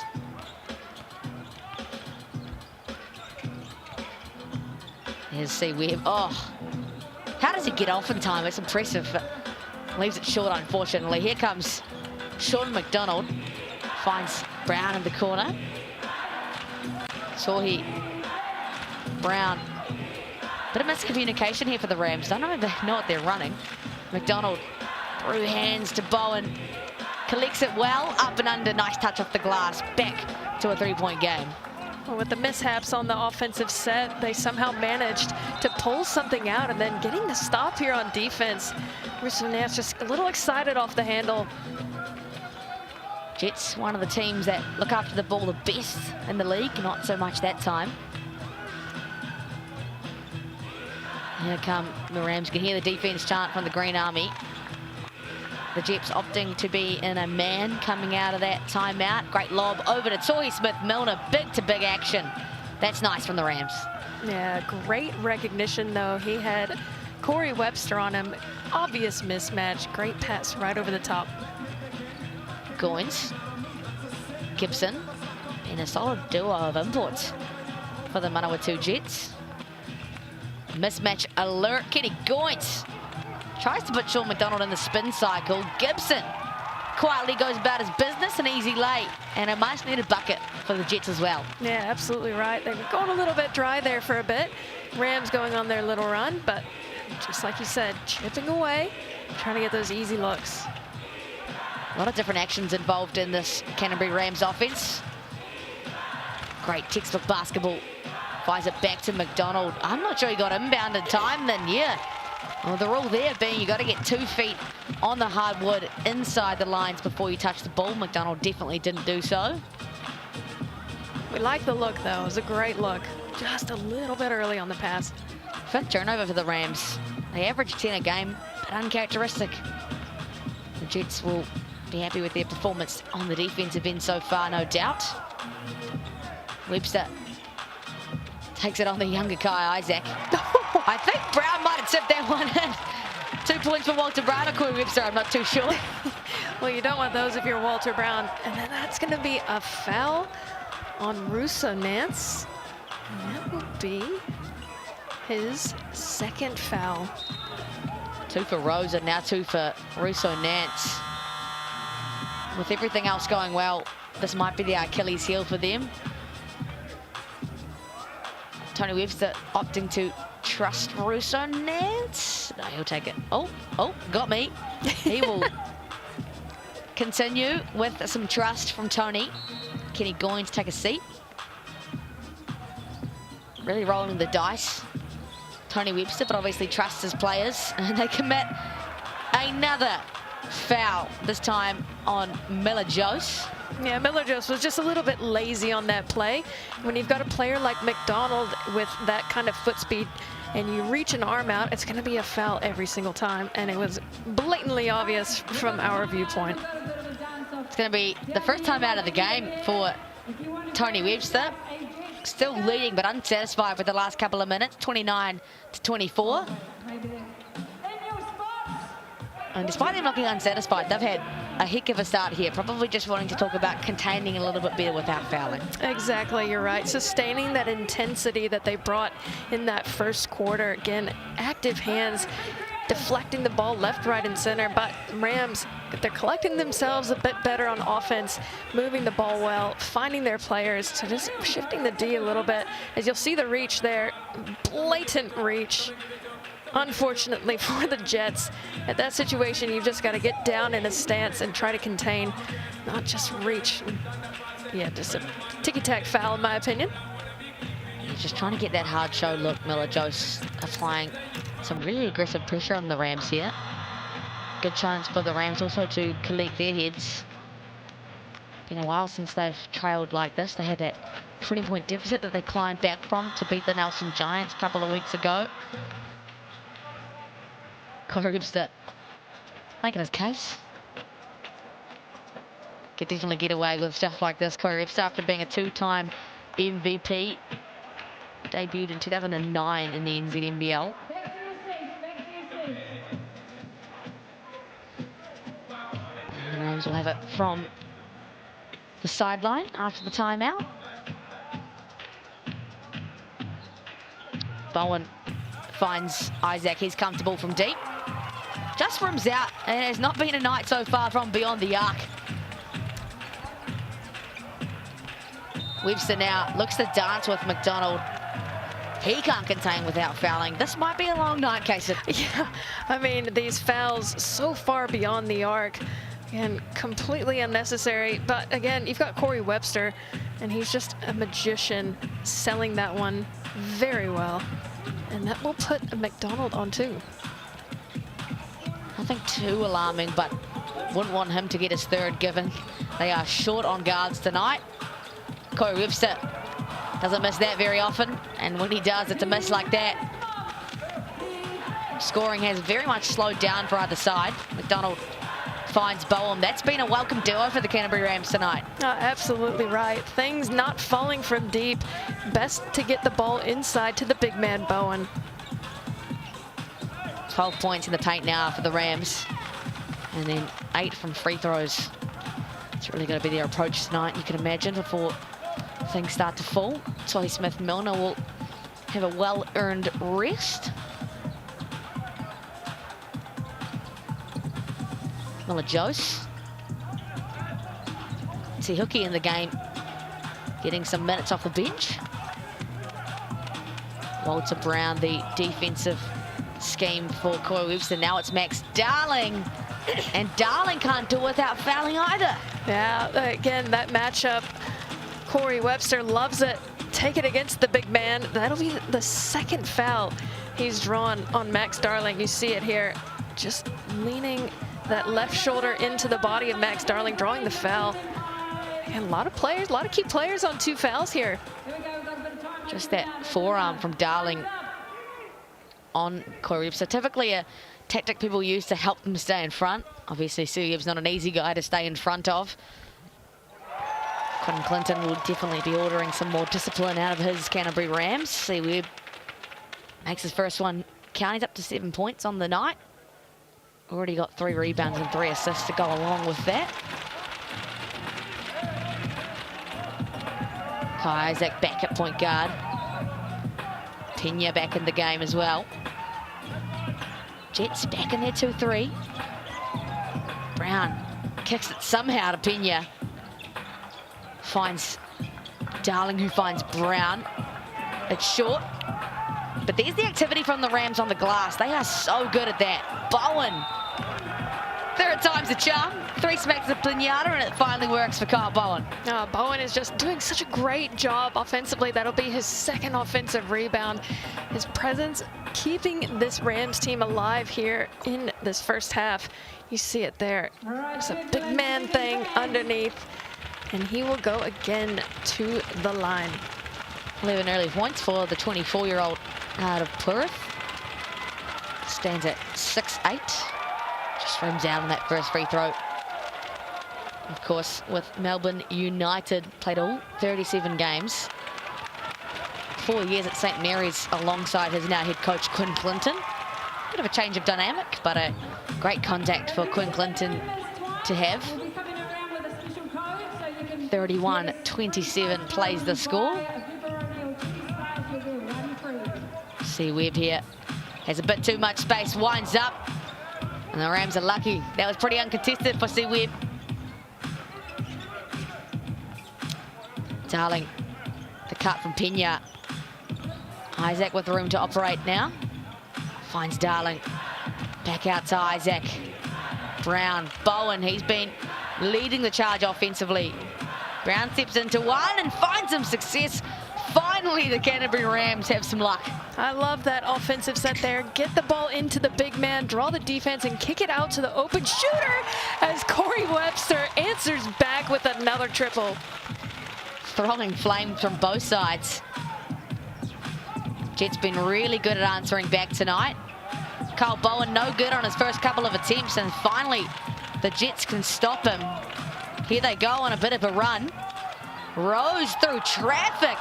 Misses the bunny. Rams now a chance in transition. They like transition basketball. Brown, Darling back to Brown. There's frustration in the air for the Rams. They don't know what they're running. It's congested, and now they have to operate with 5 seconds. Isaac, not a lot of urgency here. Has no option but a tough shot. Empty possession for the Rams. A big missed opportunity there in transition. Rams had 2 bodies on the ground on the other side of things, and they slowed up the pace, giving the Jets enough time to recover. And again, the confusion, the lack of a true point guard on the floor. You have a lot of shooters, but not a lot of distributors out there right now. Corey Webster, a well-earned break, and some minutes here for Mata Bonanza off the bench. A spark plug. Gibson scoring duties now. Stops on a dime. He barely misses the mid-range, that guy. I know, he is ice in his veins from inside the arc. Darling, he's left all alone. Oh, yeah, there's a foul call there on Miller Jost. That was probably a pretty easy call for our Barcard officials. Yeah, very obvious foul there. But again, the Rams, with the lack of the point guard, I like the look down low. You've got 2 big bodies in Bowen and Darling. Let them go to work. Try to get the ball in and out, and create some better shots for the guards.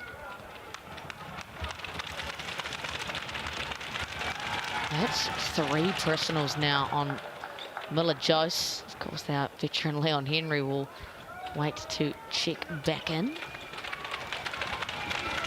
Darling at the Chemist Warehouse. His first look at buckets tonight. Rose this time. Leaves it long this time around. Couple of bunnies in a row that he's missed.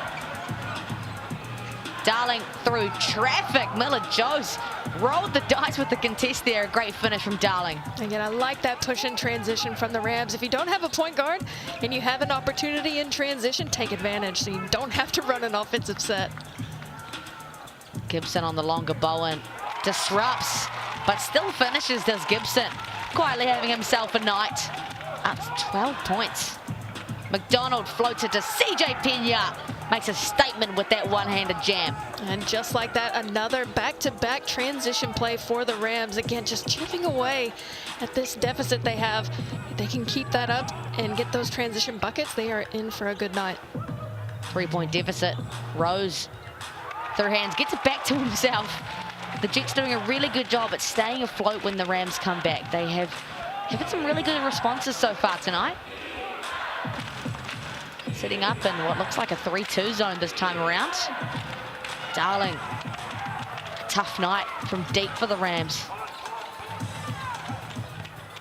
Rose, Goins, Gibson leads the Jets offensively so far. There's Gibson, guarded by Pena. Stops on a dime, great balance, but no good. Here come the Rams in transition. They've favored this all night long. Darling, no doubt a foul on Kenny Goins. Nods in acceptance. Yeah, again, another nice transition play from the Rams. They can continue to keep up this pace. They're going to give the Jets a lot of trouble. And on the flip side of things, Jets have got to have better recognition in that transition defense. Try and stop the ball earlier so they don't keep giving up these transition plays.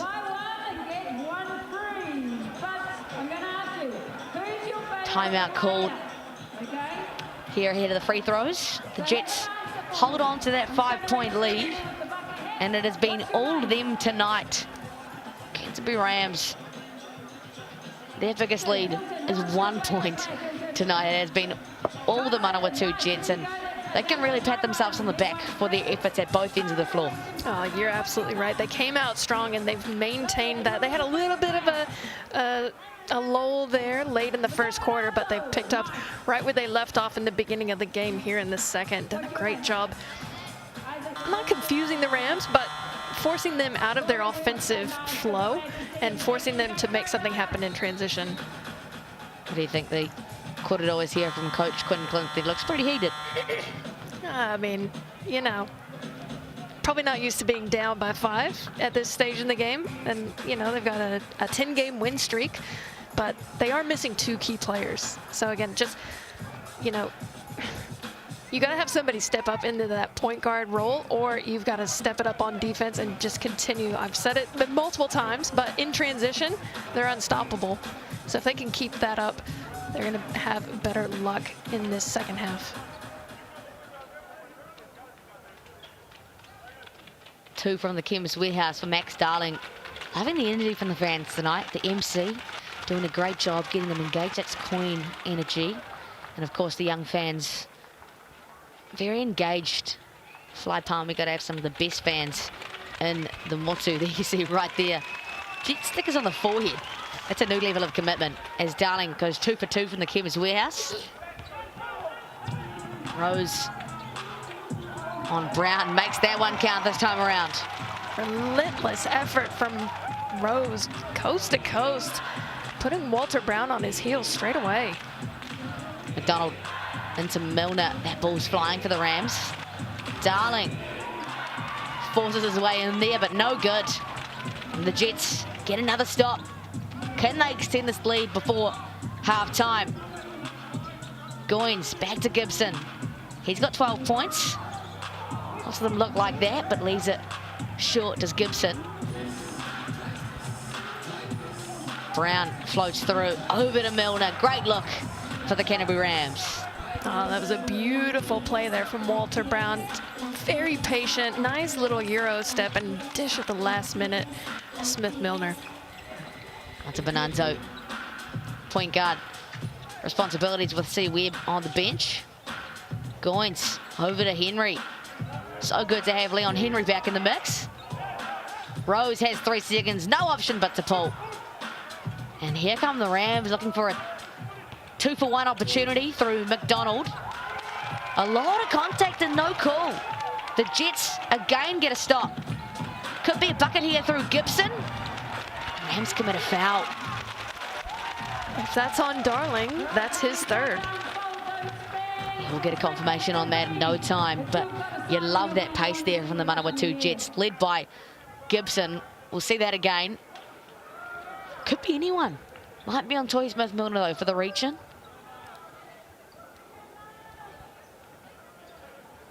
Gibson's been really good tonight, although you see Darling head to the bench. Could be his 3rd. We'll get some confirmation in just a second. And again, the Super Green signs up.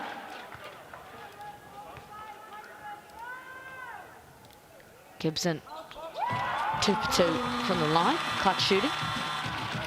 And it's another timeout. I'm going to have to one. And as the MC says, it's another timeout. Thanks, Queen. Getting into the timeout. The Jets, 44-39.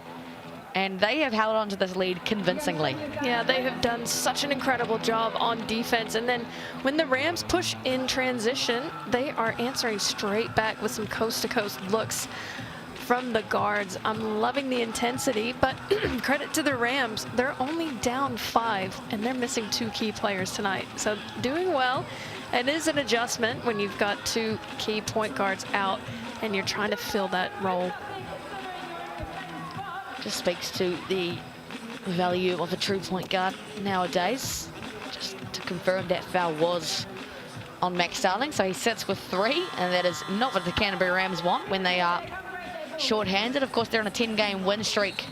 Hold that #1 spot, and they have a home semi-final, but have not clinched #1 spot. And the games they have to come, the Ears, the Saints, and the Bulls. Those are 3 massive matchups, so they'll want to get this one tonight as the Saints make their surge for that #1 spot as well.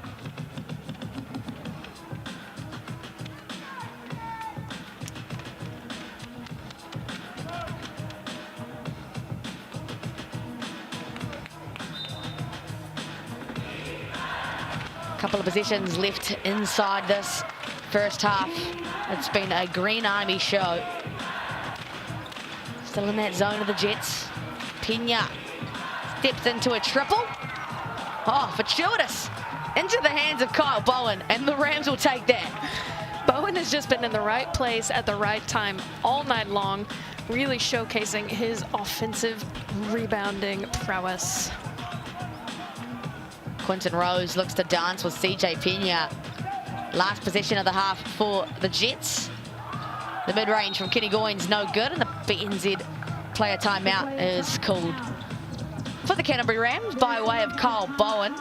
There is that QR code. You can scan it for your chance to win tickets to this season's games. A couple of rounds left inside the regular season before we get into the business end, the playoffs, and how exciting are the playoffs. Looking at two teams that could be, well, the Rams, of course, will be there. The Jets sitting in 5th at the moment and hope to clinch a top 6 spot. Clock goes beneath 10. What do the Rams have in their arsenal? Torrey Smith-Milner, too long, and the big board from Leon Henry. Same thought process for the Manawatu Jets. BNZ player timeout. Once again, there's that QR code. Scan it. Get amongst. What's the go here, Kaysen? Who do you think's got it? Ooh, that is a tough call with only 2 seconds left. I reckon. Get it to number 2. He has been on one tonight. Nice little pick and pop. Quick shot. Maybe inside the arc. Guaranteed 2. Or maybe an alley-oop to Goins. Who knows? Oh, I like that. A little back screen lob. Let's see what happens here, ladies and gentlemen, here in the first half. It's going to be back to Quinton Rose, and he's run out of time. No, off the back rim, and it will not count. So after a dominant first half, the Manawatu Jets hold on to a lead at home, 44-41. But don't go anywhere. We're back with some Chemist Warehouse stats very shortly. Which is brought to you by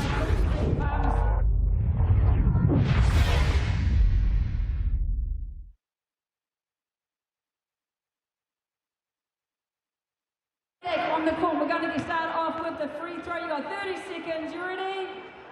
And go. So free throw is first. Once he gets there, he hits to the Chemist Warehouse line. So that was a free ticket to the next home game. Free throw is going to be for Benny the Bear.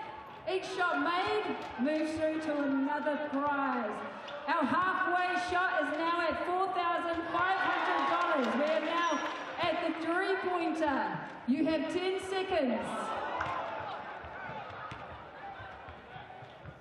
5 seconds. Got this, got this. Nice and hold. Awesome work. Let's give it up for Ramsey. Grab yourself a ticket to the next home game. Over there. And a Benny the Bear. Now tonight we're also celebrating the 2025 South NBL Inclusive Round. It's all about championing diversity and making it clear. Basketball is for everyone, no matter your age, background, and ability.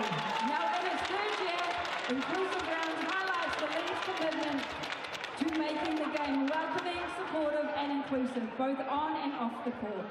Here in the Manawatu, we're proud to shine a light on local organisations doing incredible work. Supported lifestyle services founded by Kerry and Bronwyn Harper out of Waipawa. CSL supports people with disabilities across the region, helping them live with independence, confidence and connection. And part of the whānau, the Parafed Wheelies, our very own local wheelchair basketball team. The Parafed Wheelies are great. I will just need to repeat the same thing. So Jets fans, let's give them a massive round of applause as we welcome the Wheelies back to Palmy Arena. You'll see a special player out there joining the guys. Nice work, Benny.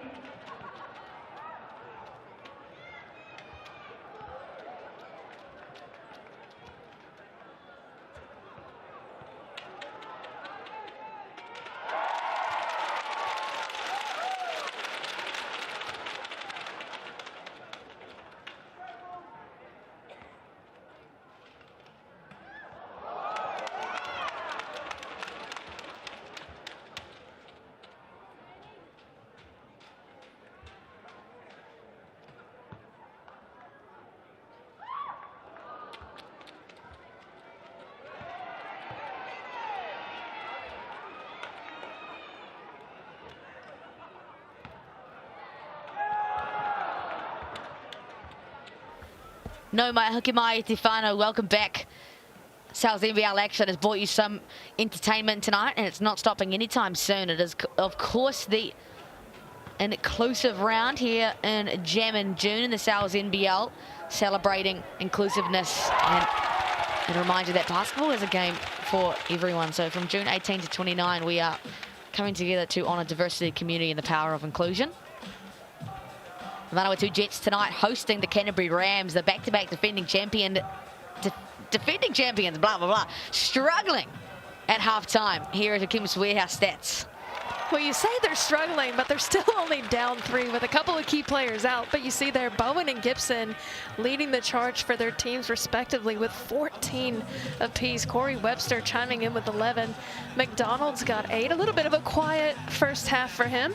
But nonetheless, Bowen, again, nearly a double-double. He's got 9 boards. Kenny Goins as well defensively has been impeccable for the Jets. He's got 6 rebounds. Brown with 5. Webster with 3. Pena Jr. with 4. And then you see their assists. McDonald doing the job, filling the role of distributor well. He's got 6 assists on the night. Webster and Bowen with 3 apiece. Walter Brown at Pena Jr. with 2. Toby Smith-Milner, Russo Nance, and Rose with 1.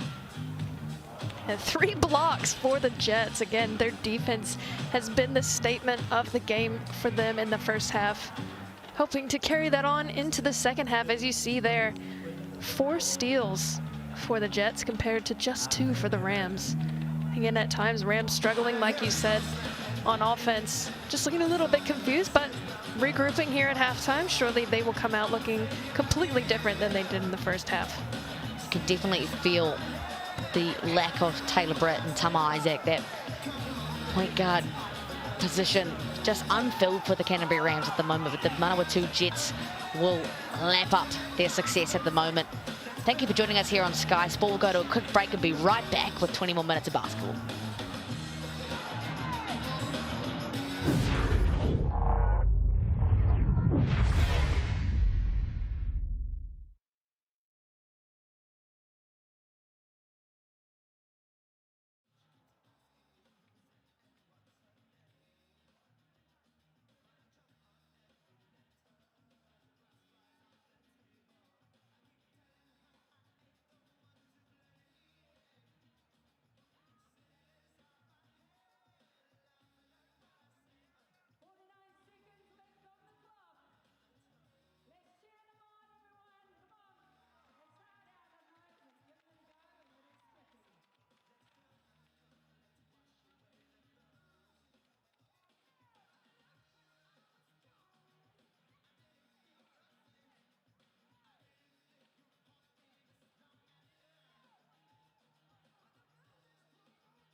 No mai hoki mai e te whānau.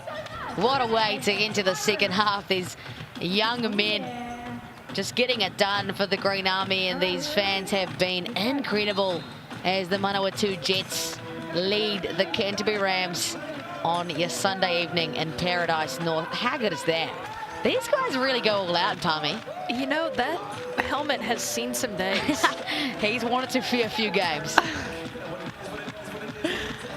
Like I mentioned, the Manawatu Jets hosting tonight and had the lead at halftime. We'll take a look at the standings. The Canterbury Rams, the back-to-back defending champions, at the top of the ladder, but not for long. It can almost feel like, as the Manawatu Jets, they're sitting there in 5th, and there is so much congestion here. The Rams and the Saints, the only teams to clinch playoffs. The Ears, the Sharks, the Jets, the Tuatara, 3 downwards, and there's some more on the other page. The Phi, the Bulls, the Giants, still making their push here. 7, 8, and 9. It has been a traffic clog here, and we love that. Well, especially now at this stage in the game, this is exactly what you want. The nail biters, the close games, the upsets. This is what you tune in for.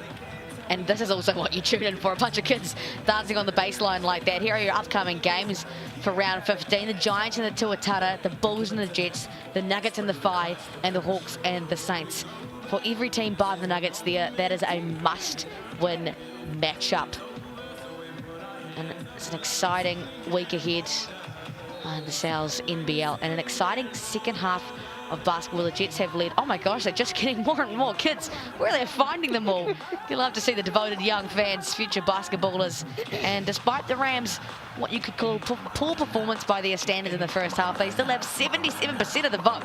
I mean, the people believe in them. Like you mentioned earlier on, they came back earlier in the season from a 20-point deficit. So you can never count the Rams out. No matter who they're missing, they are a deep squad. There is the score, 44-41. It has been really the defense holding the Rams off that the Jets have really excelled at. Oh, absolutely right. And again, it's still, we're acting like this is a massive lead. It's only a 3-point lead. I think it's just surprising to see the Rams, you know, had a deficit. Surprising for you, or? I'm not even from the 0-3, don't you tell me now. Isaac having a bit of yarns there with Sam Pan. Corey Webster, of course, back in the mix for the Manawatu Jets after injury. Taylor Britt out for the Canterbury Rams, and Tama Isaac, the backup point guard, also out with national team duties. It's going to be that man on your screen there, Isaac and McDonald, with guard duties tonight. And here we go. Second half of action about to get underway. You do wonder what these guys are talking about for the last 30 seconds.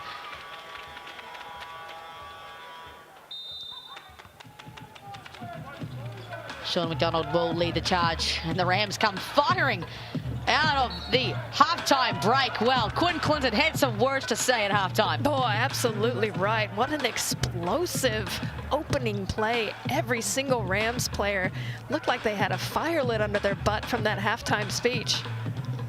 And they probably did. I think Quinn Clinton probably used some choice words in that break, and fair enough, getting the ship back on track for the Canterbury Rams. Walter Brown sinks that one home. Just such a talented man for his age. 21 years old. It's hard to believe after the career he's already had out of North Canterbury. Been with the Rams since 2021. Was the 2023 Youth Player of the Year. Been a nominee for Most Improved for a few years in a row as well. A great trajectory on the man. A Tasmanian jack jumper as well. There he is on Miles Gibson. Corey Webster, 11 points, 3 rebounds, 3 assists. Good stop for the Rams here as they look to push. That rebound there from Bowen puts him at a double-double. He's been so good tonight. There he is. Another offensive rebound to add to the tally. Gets blocked away, tries again, no good. A great defensive effort there for the Jets to slow down the effectiveness of Kyle Bowen. Gibson takes it on Brown. Foul whistle on Walter Brown. Hands on the head, can't believe it. Gibson putting some pressure. We'll take a look at that. There's a block from Kenny Goins, and then gets the other one. Give me that times 2. You can see Bowen smiling at the end. Goins had him in exactly where he wanted him. Back-to-back blocks for Kenny Goins. Miles Gibson been good here tonight as well. That's his 15th point. And he's been really good this season, actually. 26 years old, out of Virginia. His rookie pro season was just last year in the NBL 1 for the Perth Redbacks. Very familiar with the style of play over this side of the globe. Averaging 21 points, 2 assists, and almost 7 rebounds. And there's that wheel play again from the Rams. Having Brown in the corner, coming off back-to-back screens, charging to the basket. I like that play. Walter Brown coming surging out of this halftime mark. Smith-Milner. Argued that he had a hand on the ball, but he's whistled for a foul. Those are racking up either side. Yeah, again, he did have his hand on the ball, but I think where he ended up over the back of the player there, yeah, that is going to be a foul. Unfortunately, it's a good effort on the ball, but can't reach over the body like that. Just his first personal foul. Darling sits on the bench with 3. 1 for Brown, 2 for McDonald on the flip side. There's 3 personal fouls on Russo Nance. Haven't seen him in a while. 2 apiece for Rose and Goins, and 3 off the bench as well for Miller-Jose. Rose extends their lead to 3 with a made from the Chemist Warehouse. Oh, almost picked the pocket. Oh, he does pick the pocket. Doing what he does best, leading the league in steals. Corey Webster finishes off the defensive effort there from Quinton Rose. Yeah, it was a great defensive effort there from Rose, just sticking it to the Rams, getting the easy play there in transition. McDonald closely guarded by Thatapayase. Can't find Bowen on the roll. Back to McDonald it goes. Has the younger Thatapayase on him and wants to take it. Oh, misses the bunny. Oh, Kenny Goins is eating Kyle Bowen for lunch at the moment. His 3rd block on the young man. In just about 2 minutes, might we add. Kyle Bowen, get your lick back, man. Isaac takes it on C. Webb. Gets the cheap one. Yeah, you don't mind that foul early, that far from the basket. Force him to make the 2. But you see it here, Bowen, he's cleaning up the boards well, but Goins just absolutely rejecting any second chance opportunity he might have. Rams look a little defeated right now. The body language is not very positive. McDonald, back cut. Great find from Bowen. Oh my God, it is a block party in Manawatū right now. What is happening? Oh, and Walter Brown sticks it to him with one of his own. It's going to be a turnover. Much to the dismay of the Canterbury Rams right now. Arguing for a tip. But nobody in the building has the luxury of a replay right now. No, I definitely think I saw the singular tip, but I definitely did not see the second one. But we might get it here. Oh. It was a singular tip. And TMO has decided the Canterbury Rams will regain possession. They can take a deep breath now. Bowen, probably a little afraid of Kenny Goins right now. McDonald, he hasn't had a lot of options from 3, but finally he sees his first since this half has started. Need more of that. Paese, Gibson. Oh, Goins, a little blind pick. See Webb into the hands of Kai Isaac. That was a good recovery there from the Rams on defense. Stuffing the lane and not giving C. Webb the easy look. And then in the passing lane for that corner look.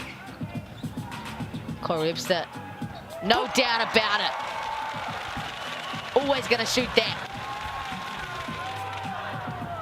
Isaac can't answer himself.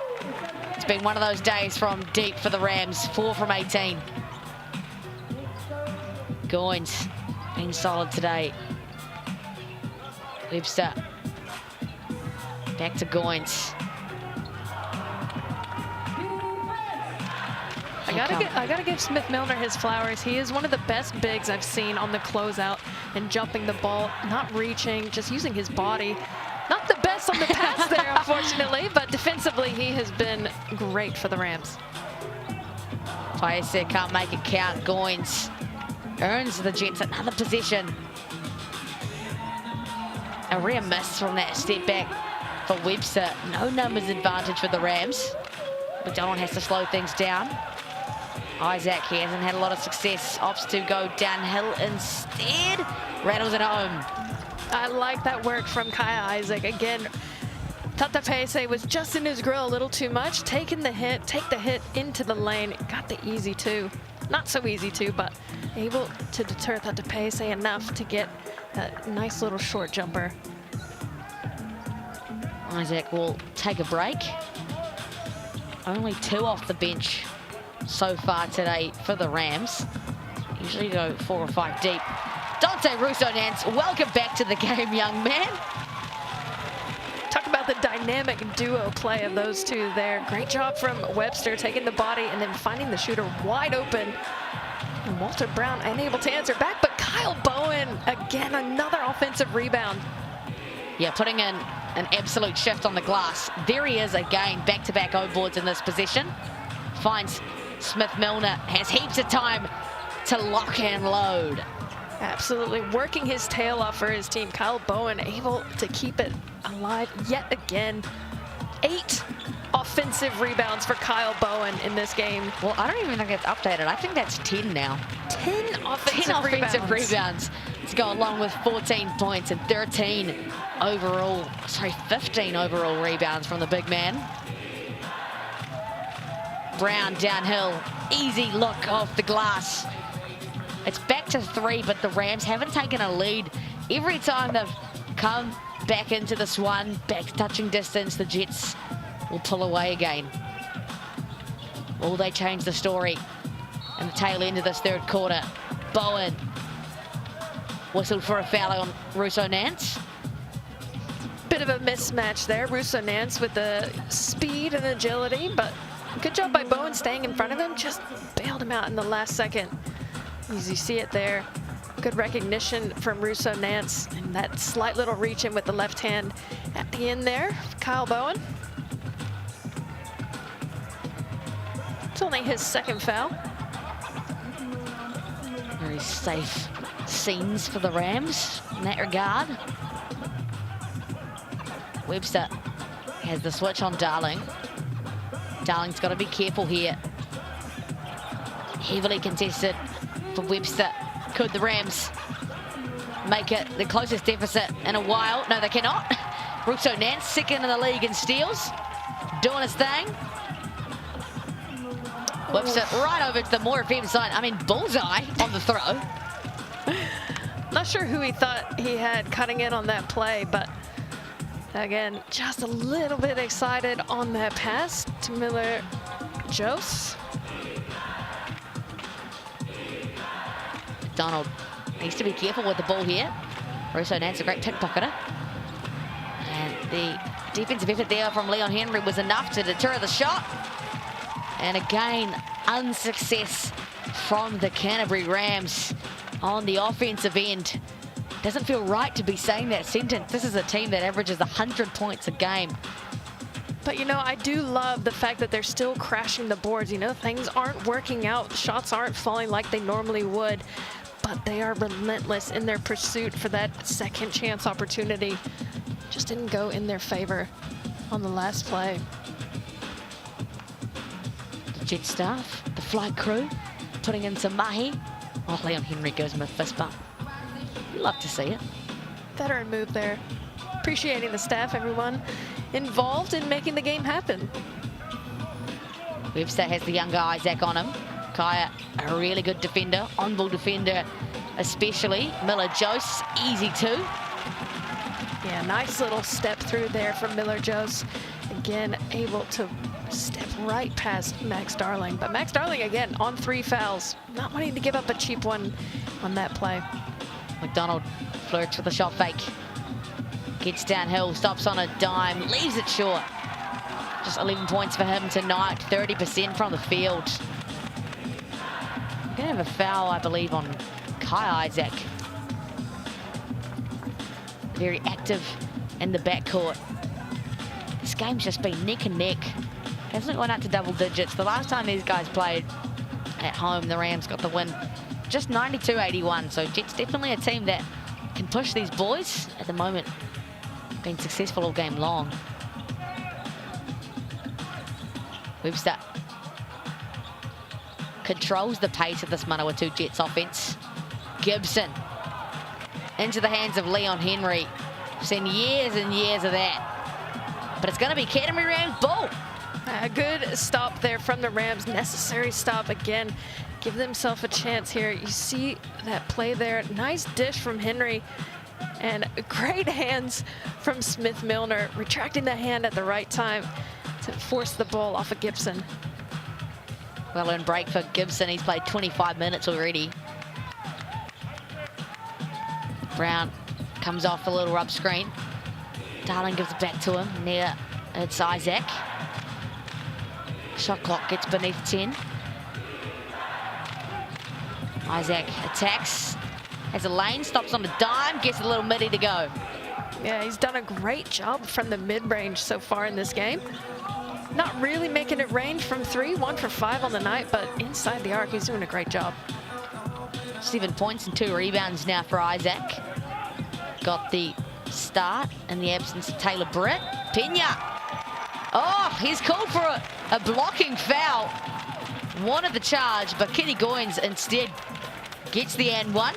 And an opportunity for a three-point play. He's got a smile on his face. Let's take another look at that. Just came a little bit too late, I think, Pena. Caught on his hip maybe as well. There's a heads-up play there, but again, you're right. Just a little late there. Slight shuffle of the feet. And Goins here with another opportunity for the Jets. Goins been really, really solid for the Jets this season. 28 minutes, 11 points a game, 2.5 assists, 7.5 rebounds, 1.2 steals as well. Plays his role really well, does Kenny Goins. Oh, the Rams, can they sneak away with it here? They do. Pena very patient on a shot fake. Earns a trip to the chemist warehouse. Rams, they look messy. Kind of disheveled, I was going to say. A bit disheveled on the play, the last couple plays, but, you know, look, they're still within 5. With as messy, and then we're not used to seeing this from the Rams squad, but they're still there. Within 5. Pena Jr. here misses crucial free throw. Only their second miss. Oh, sorry, I'm looking at the wrong one. 5th miss from the line tonight. Pena claps for himself on the second one. You know, you've got to pat yourself on the back, give yourself your own flowers. 5 points. And by his standards, to be fair, a quiet night, you could say. Averages 17 points off the bench, 6.5 rebounds. Shoots it at a 55% clip from the field and 34% from beyond the arc. There he is now, given the defensive duty on Miles Gibson. He's hyped up. Causes a turnover. Pena Jr. This might be the fire the Rams need leading into the 4th quarter. I like the full court pressure. Again, just a costly turnover there and an uncharacteristic turnover, I'd say, for Gibson. Jets again, one of the best teams in the league at looking after the ball. Only bettered by their opposition tonight, the Rams. Nance is second in the league in steals, averages 2.7 a game. Bit of sweat on the ball, classic issue. Callum Welch, one of the most decorated and best referees in the Sal's NBL.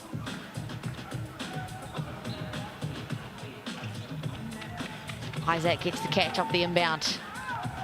Hayward pass to Brown, who has to operate with 2 seconds on the shot clock. It's off the back rim. And here come the Jets. Pushing in transition. Nance, the easy finish off the glass. You hear that buzzer sound, that's a timeout for the Canterbury Rams. The Jets continue to reign 63-57 for the Manawatu Jets. Going to see plenty of these plays on the Sal's NBL highlight show on Tuesday. Every time the Rams come back in, the Jets continue to pull away. I mean, credit to the Jets defense, especially Russo Nance on that last play. Again, just keeping his body in front of Walter Brown, not committing any sort of ticky-tack foul, forcing Brown to take a contested shot, and then rewarded in transition on the play. Again, the Jets defense giving them this lead so far. Colin Clinton, no doubt, going to draw up something different, pull something else out of the playbook for the Rams. Got to take care of the ball. They have 11 turnovers. We'll take a look at that last transition play from the Manawatu Jets. 11 turnovers for the Rams has resulted in 16 points for the Manawatu Jets. Contributions across the board. Miles Gibson with 16 points, 12 for Russo Nance, 16 as well for C. Webb.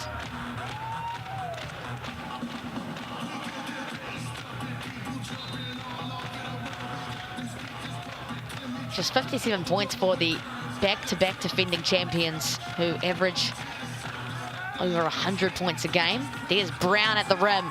Leaves it short again. A couple of bunnies missed for the Canterbury Rams here. Their field goal percentage is 30%. That is super uncharacteristic for this Rams squad coming into the game, shooting 48%. First in the league at that. Webb over to Brown. That's an easy deflection for the defensive prowess of Brown. And if you're just tuning in, Taylor Britt out with a minor concussion. Tama Isaac on national team duties. Okay, C. Webb pulls it because he has to at the end of the shot clock. Here comes Pena. The little left-hand floater. Brown off the O-board, touches it in. Back within 4 go the Rams. But every time they've done this, Jets haven't allowed them to get out in front. Webster has the foot speed on Bowen. Can't make it count though. Under a minute to go now in the third quarter.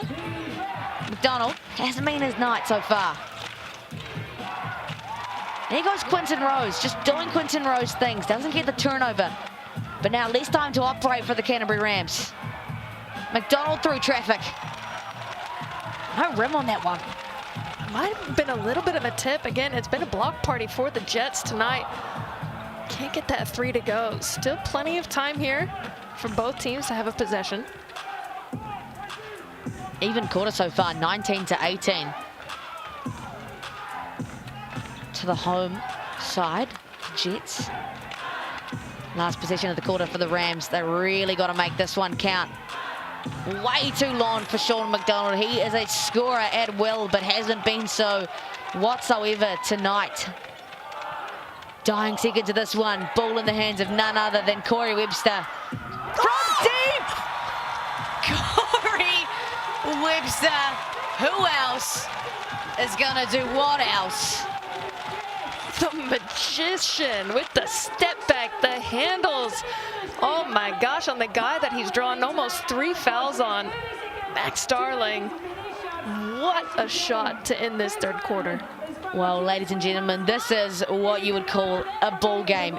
Heading into the fourth quarter, the Manawatu Jets hold on to their lead 65-59 at home over the back-to-back defending champions. Don't go anywhere. 10 more minutes of basketball still to come.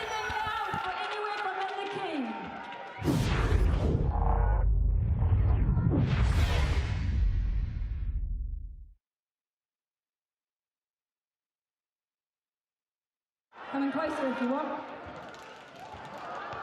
Got this 10 seconds.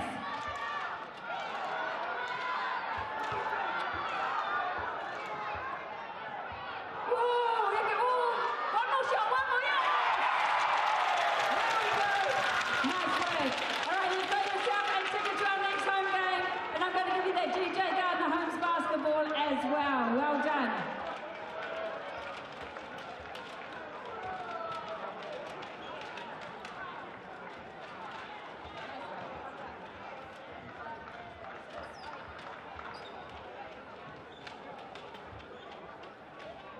And a massive thank you to some of our sponsors. Vining Group, Basketball Manawatū, Eileen Farquhar Property Brokers, Fisher Print, Yorb, Chapel Architecture, Shane Jones Painters, K. Nitschke Property Brokers, McDougall's and Allsco.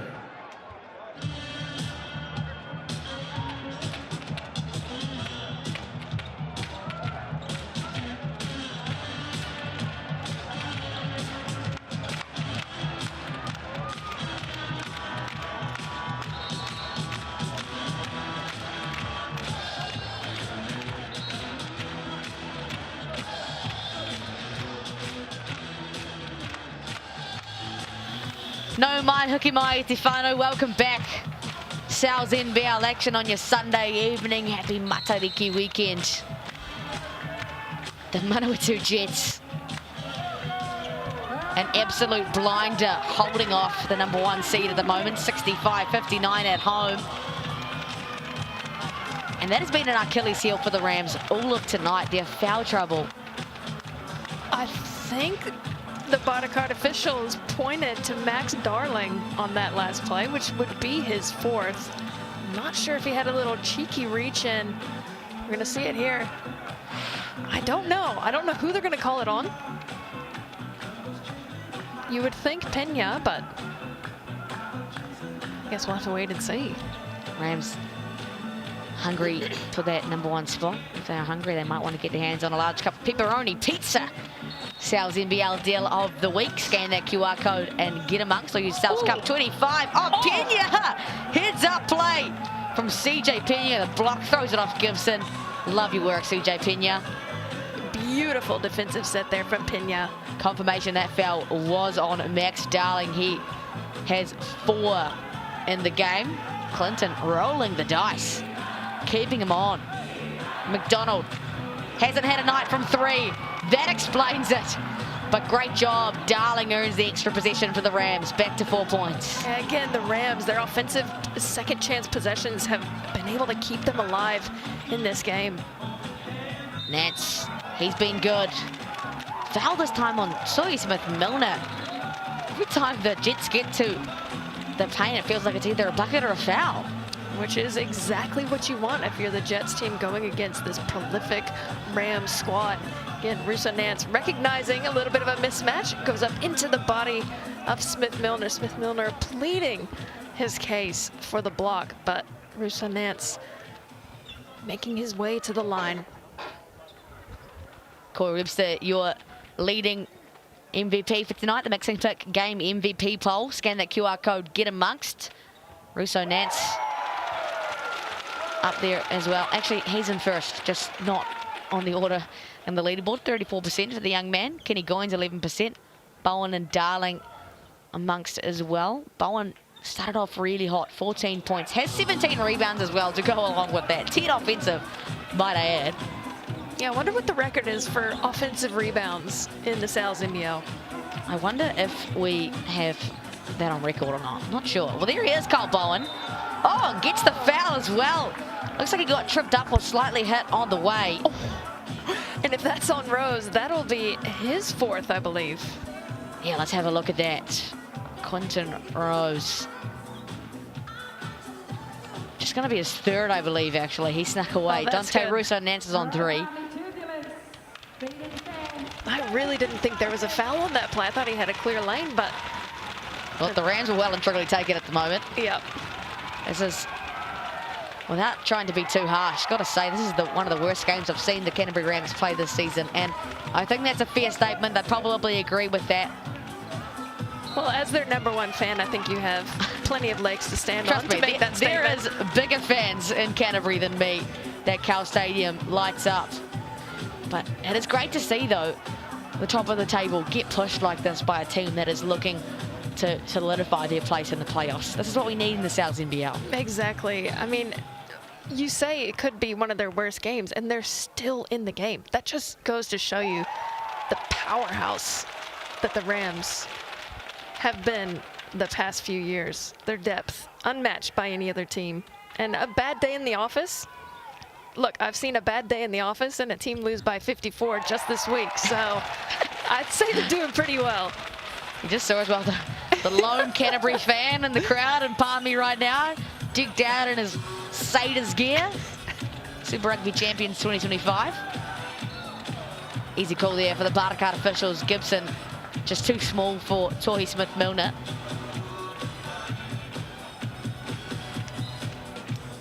Tohi Smith-Milner, low usage for him tonight. He's only taken 4 shots. I feel as though maybe he could be a bit more of a focal point offensively. Oh, absolutely, especially with his capabilities from behind the arc, much less his size inside. And just maybe the, I mean, Kyle Bowen, props to him. He has been outstanding down low. And so I think Tohi Smith-Milner is one of those teammates that, you know, he'll let his other teammates go. And I love that about him. But with someone like him who can score at will sometimes, you want him to contribute a little bit more on offense. Exactly right, and it's been a tough night for Sean McDonald, who averages 21 points. Graham's just going to need someone else to get going if they want to get it done. Credit, of course, to the Jets, who have been ready from the tip for this one. And there goes Rose, deepening the knife into the hearts of the Canterbury Rams with the corner triple. Webster's so good at recognizing that skip pass from the top of the key. Done it twice tonight, again on that play. And Smith-Milner, the man we said can score at will. It's like we spoke it into existence. Beautiful shot from him. Such a quick and high release. So hard to contest, Tohi Smith-Milner. Been around these tracks for quite some time. Oh, gets the reach in on Miller-Jose into the foot of Russo Nance. That one goes. The 29-year-old Tohi Smith-Milner doing his thing. Played with the Rams actually in 2017. Returns after some years away over different teams. And the Rams have sure loved his presence this year. Bowen into the hands, just careless basketball on that possession. The Jets look to thrive off this one. Bowen, one of the best defenders in the league. And that is why finds Brown in transition, and it's back to a 1-point game. This is what I feel, this is the closest it's been in a very long time, Kaysen. I mean, because of that reason right there, any time the Rams get within reach, the Jets have an answer back every single time. The Rams' biggest lead is 1 point, and that was well in the first quarter. Might have been in some of the opening possessions. Isaac. And that's why it's just so careless with their passes at the moment.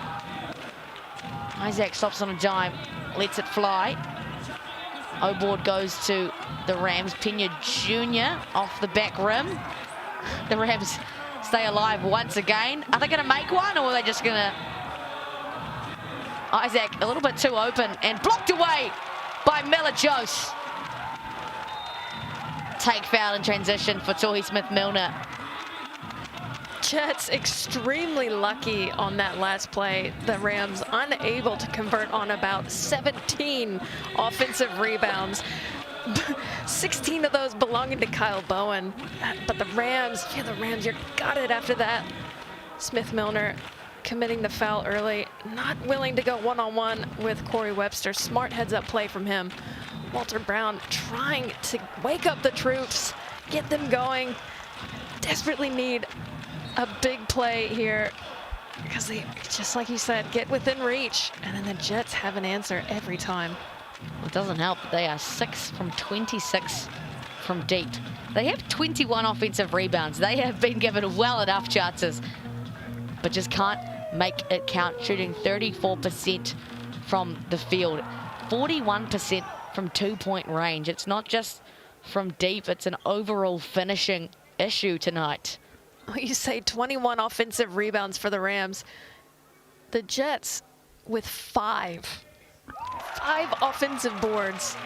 And that's why I say they only have 74 points. They're averaging 93 going into this game, but for them, it's been the stops on defense. You know, they're not having to rely on those second chance opportunities because they're getting it done on defense. They had the 2 free throws and they get possession back. Take foul with Tohi Smith-Milner, and that is a dagger. You've got your big man shooting threes in the corner. They're doing it all tonight, the Jets. Well, a great job from Corey Webster, splitting that hard jump from the Rams defense. Just beautiful recognition from him. Brown, that pass was just really not on. And the crowd erupts in Palmerston North tonight. The body language is all but positive for the Canterbury Rams. There's that Kenny Goins corner triple. And off the back of that, they get a stop.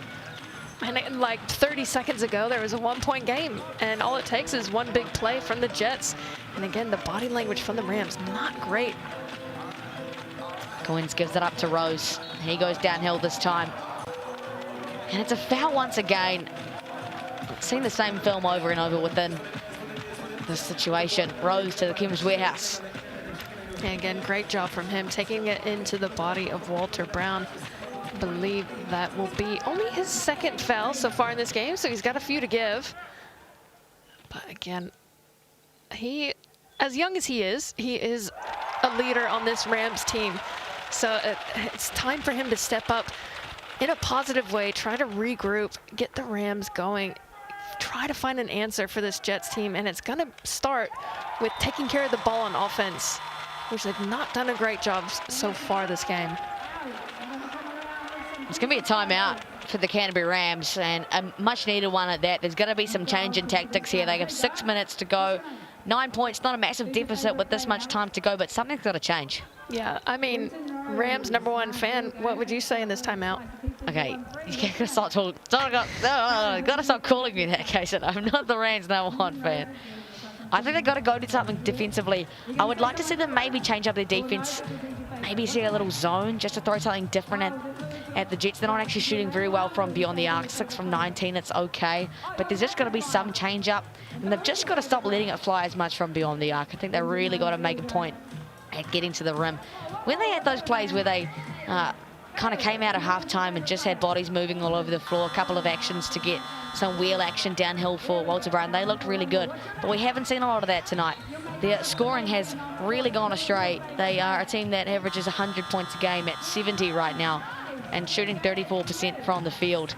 That has really led them astray, and they've got to find something different. It's time to throw something at the wall and see if it sticks. Yeah, I really like that. The activity they came out with from that halftime, really thought I was going to see something different, but it lasted about 2 to 5 plays, and then they just are at a lull at the moment.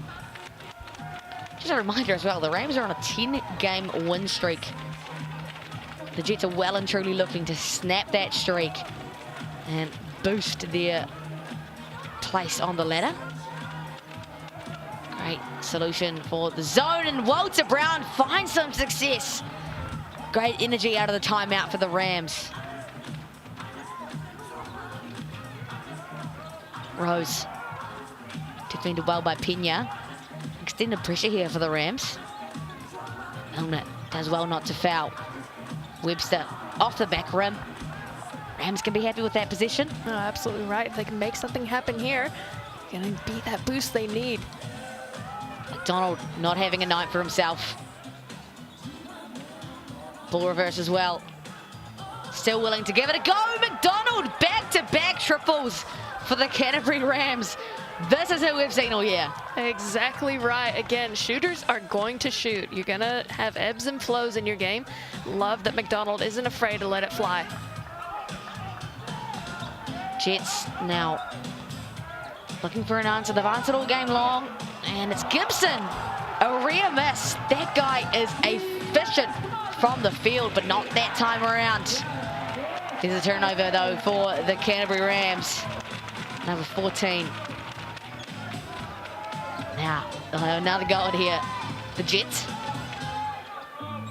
Pressure from Sean McDonald. Bowen switches on to Webster. Almost turns it over, and it's a foul on Bowen. How many are they going to give up? Again, another haphazard play there from the Jets. Somehow ended up with it off the mishandle from Corey Webster. Again, chance here to extend the lead to 5. Pretty crucial free throws here if you are the Jets. That's a third foul on Kyle Bowen. 3 on Tohi Smith-Milner. 2 on Brown, 2 on McDonald, and 4 on Darling off the bench, and 2 on Pena as well. 17 team fouls for the Rams tonight. 17 as well for the Jets. Miller Jose, key minutes off the bench for him. He's played 17 of them. 55% free throw shooter coming into this game. I think you just jinxed him. Commentator's curse. Well, statistically, he'll make this one, so. There you go. Nice. Saved yourself a little bit there. Back out to a 2-possession game for the Jets. Clutch scenes there from Miller Jose. Bowen has a lot of space. Doesn't use it. McDonald, he's hit one. Can't go back-to-back from 3-point land. In the modern game, it's pretty hard to win basketball games without it. Webster. Defended well by Pena Jr. Rose now floats it up. Not in. Miller Jose, though. The long arms on the putback. And it is all the boys from Palmy. It's all the boys in green. They have dominated all of tonight. Wouldn't be surprising if they come away with a win. Pena Jr. from deep. Oh, through almost every hand on the floor. It goes back to Walter Brown, and a foul on Corey Webster. He's not going to be pleased with that, obviously, but again, Rams, as haphazard and messy as it's been, somehow have managed to win that 50-50 ball and have a chance here to close this gap. It's never a foul, right? Never. Whenever you commit one, it's never a foul. Absolutely not. They trail by 6 to the Rams. 3.5 minutes to go in this one. Brown finds Bowen. He says, why not? Offensive rebounds are climbing for the Canterbury Rams. Bowen. Darling through hands. So careless with the basketball today, the Canterbury Rams, it has to be said. And there is a bad look on the floor. Corey Webster went down. I believe it was his ankle.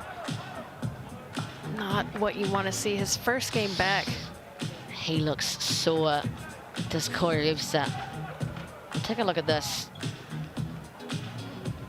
Just got caught wrong, it feels like, in the mix of all those bodies.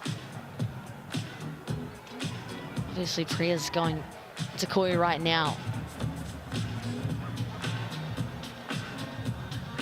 It looks like he might not return to today's matchup. That could be a turning point here for the Jets. A massive turning point, because he's been so crucial in this attack, distributing the ball well. Again, he's got 8 assists on the night, 7 rebounds, and 19 points. One hell of a game for the veteran. Just really unfortunate ankle tweak. Hopefully nothing, because we want to see him finish out this season. Again, just coming back from that back injury. He's going to be escorted off the court here by his teammates, and by the looks of that, he won't be back tonight. So all love to Corey Webster, and hoping for speedy recovery on this one. So the Manawatu Jets are going to have to finish 3 minutes of basketball without their captain and leading scorer, Corey Webster. Our hearts are with C. Webb right now. And like you said, Casey, hoping that it isn't anything too serious. Would love to see him return for NZNBL 2025 and be there for the playoffs. McDonald thought about it. Stops on the dime in the mid-range. Man, he has just struggled tonight, Sean McDonald. Yeah, I mean, credit to the Jets defense as well, applying the pressure, not giving him any easy looks. Yeah, just the shots not falling as well for the Rams as they're used to. 2 for 13 on the field tonight for Sean McDonald. Gibson, so good at playing off 2 feet and draws the hoop. And the harm, Bowen. That's his 4th. The Rams in desperate desperate times right now. Well, and that is another player for the Rams you cannot afford to have off the court, as he's got 437 offensive rebounds for the Rams, but unfortunately got the foul and gave the and one. This is a big time free throw here for the Jets. Make the hanger green, come on. Chance to extend the lead to 9.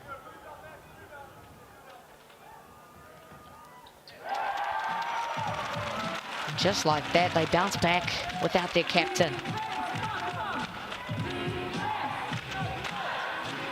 Bowen, McDonald, two-man game's been good, fires it over to Bowen, and again, turnover number 15 for the Rams. They can't take care of the ball, they can't win basketball games. I mean, they're only averaging 10 turnovers a game, and tonight just been way too much pressure from the Jets. Again, only a 10% turnover rate on the season, #1 in that category, and the Jets D just proving too much. Nets, Rose through traffic. That could be the icing on the cake. The energy has been sucked out of the Canterbury Rams tonight. Rose floats it home. It is pressing times for the Rams. They have to go, and they have to go now. Brown, the little settler for the Rams. McDonald. This pressure elevated from the Rams. Dealt well by the Jets. Skip over to Rose from Goins. Joe slips out. Rose bumps off Bowen. Almost got the Halliburton bounce. I think it's going to be a foul off the rebound for Miller-Jose. Santan telling these guys, chill out. Let me make my call. I couldn't tell if that was a 21 or what the call will be here. Here's that Rose dunk. Just parted the Red Sea. Oh, it's going to be on Walter Brown. That is heartbreaking. Oh. Tough to see at this stage in the game. Absolutely pleading his case, as you do at this stage. Again, a tough call against the Rams. It's do or die time now. It's not looking great for the Rams. The Saints are probably sitting at home with joy right now, the same amount of wins as the Rams. They have a chance to progress to #1 seed, and that would mean that if they qualify for the grand final, they would be the hosts. And there's nothing like a home final. Canterbury Rams were the hosts of which last year. We'll see this replay. Maybe that's on, must be on Sean McDonald. Yeah, if that's going to be on anyone. Had to have been. Walter Brown wasn't even in the play. And Kaysen, it's gone out to 10 points. The Rams are going to have to do something, but it feels very much like it's going to go to the Manawatu Jets tonight. They have fighting chances here, the Rams. That'll help from Kai Isaac. Not bad. Not a bad shot. Down by 7. Credit to the Jets. They've played so well tonight. They've held their heads high and have not let the Rams back in this one in any regard. Kenny Goins can't make it count. The Rams, they've got to go here and make. Could be interesting. Brown gets the foul. I would have liked to see the Jets use a little bit more clock on the last play, especially with the likes of C-Web on the sideline. Again, Kenny Goins, not a bad shot. Is that a foul against the Rams? No, can't be. It's Jets' possession right now.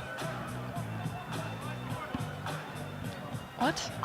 From the angle we have, Kaysen, we cannot make out what just happened. We'll get the update to you in just a second. Are we ready? We're ready, Benny. Let's go. It's a timeout anyway. 102 Jets here have looked comfy all game long. Are they saying Tohi Smith-Milner maybe? Look, I don't know about that, Kaysen. Oh, it looks like the foul is on Miller-Jose? Oh, no, that's on Tohi Smith-Milner. Offensive foul. Wow. Just when you thought there was a sliver of hope for Walter Brown getting a foul, it's going to go against the Rams. That's really been their Achilles heel tonight. It really well and truly has. And again, the Jets are throwing everything at this Rams team, and they're having to put it all on the line. Still only up by 7. Again, just shows the power of this Rams team, but props to the Jets. They have really extended this lead. Granted, C-Web's off the floor with an ankle injury. Really showcasing their stuff, proving why they deserve that top 6 spot. The Jets have held the Rams off for all of tonight. Rams have been in front just once today. Isaac trying to foul, I think, but couldn't give it up. Finally, it goes against Darling, who will have to sit. That's his 5th of tonight. Nance has put a lot of pressure on this Rams defense. It's still a 7-point deficit, but it feels like this might be the end of the 10-game win streak for the back-to-back defending champions. Yeah, again, great handles there from Russo Nance. He was cramping earlier in the game. You see him stretching a bit there. Glad to see he's still out there. Nothing worse than a calf cramp at this stage in the game. Big free throws for the young man, not fazed by the occasion.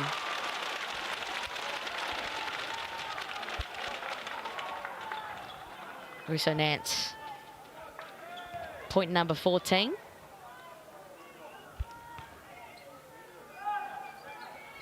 And goes 2 for 2, effortless from the 20-year-old. And they are out by 9. The Jets, they deserve this win, Kaysen. Yeah, you're absolutely right. They came out strong, and they've maintained that strength every single quarter. Again, just defensively, they've only been outscored in 1 quarter, and that was the 2nd quarter, but they were only outscored by 2 points. Again, done such a great job. Corey Webster is leading the game MVP mix and pick poll. He's out for the rest of tonight. Hopefully not the rest of the season. Russo Nance trails Carl Bowen. All credit to him, 16 points and 21 rebounds, 10 assists, a triple-double on the night for Carl Bowen, 13 offensive rebounds. Say that one more time. 16 points. 21 rebounds, 10 assists, 13 offensive rebounds. Unreal. That part again. 13 offensive rebounds, but Kate said it hasn't been enough for the Rams. Unfortunately, Sean McDonald, he has 14 points, but he is 5 of 19, 3 of 7 from deep, 26% overall from the field. It's been that kind of night for the Canterbury Rams.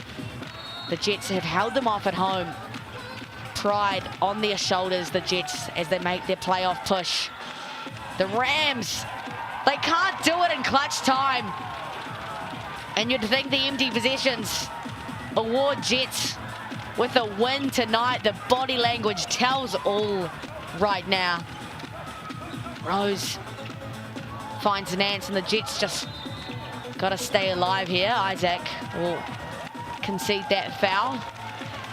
And I think we can be pretty comfortable in saying this might be it. This could be the 10-game win streak snap, done none other by the Jets. Again, that man there at the free throw line, probably not the one you want to foul. 72% free throw shooter on the year, proving to be quite the young talent.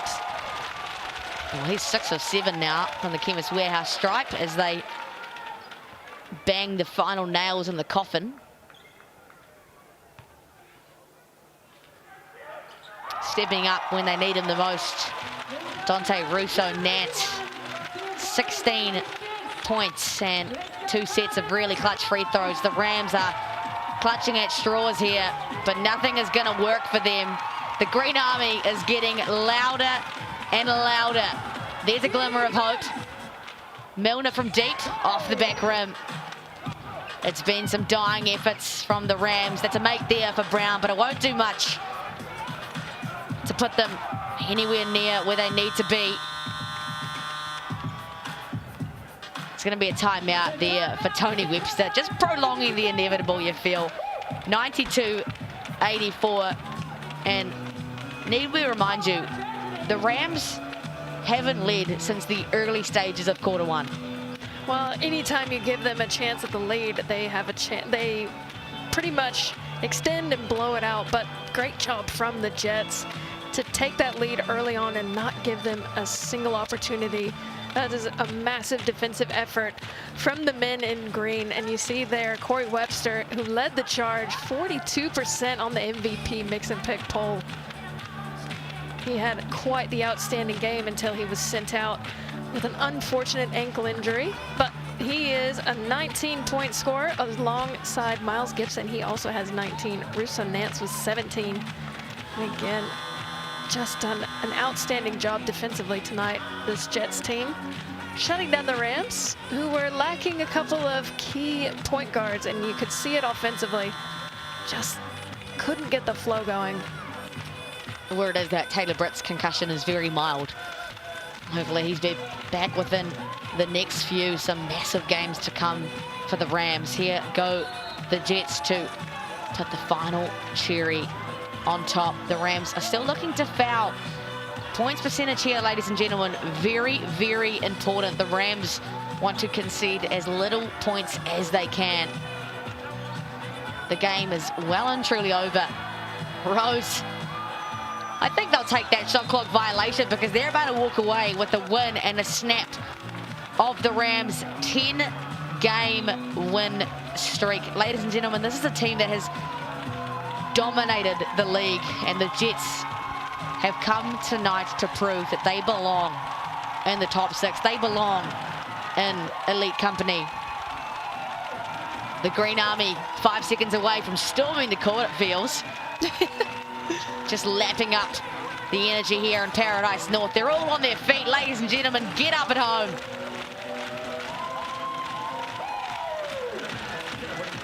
Final seconds of this one.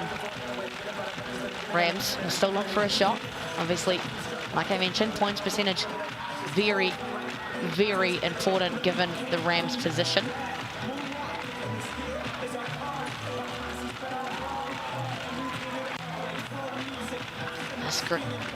This Green Army last in the standings last year. Wooden spoon. They have hung around in that company for years now and have turned things around this year. Great to see Manawatu basketball thriving.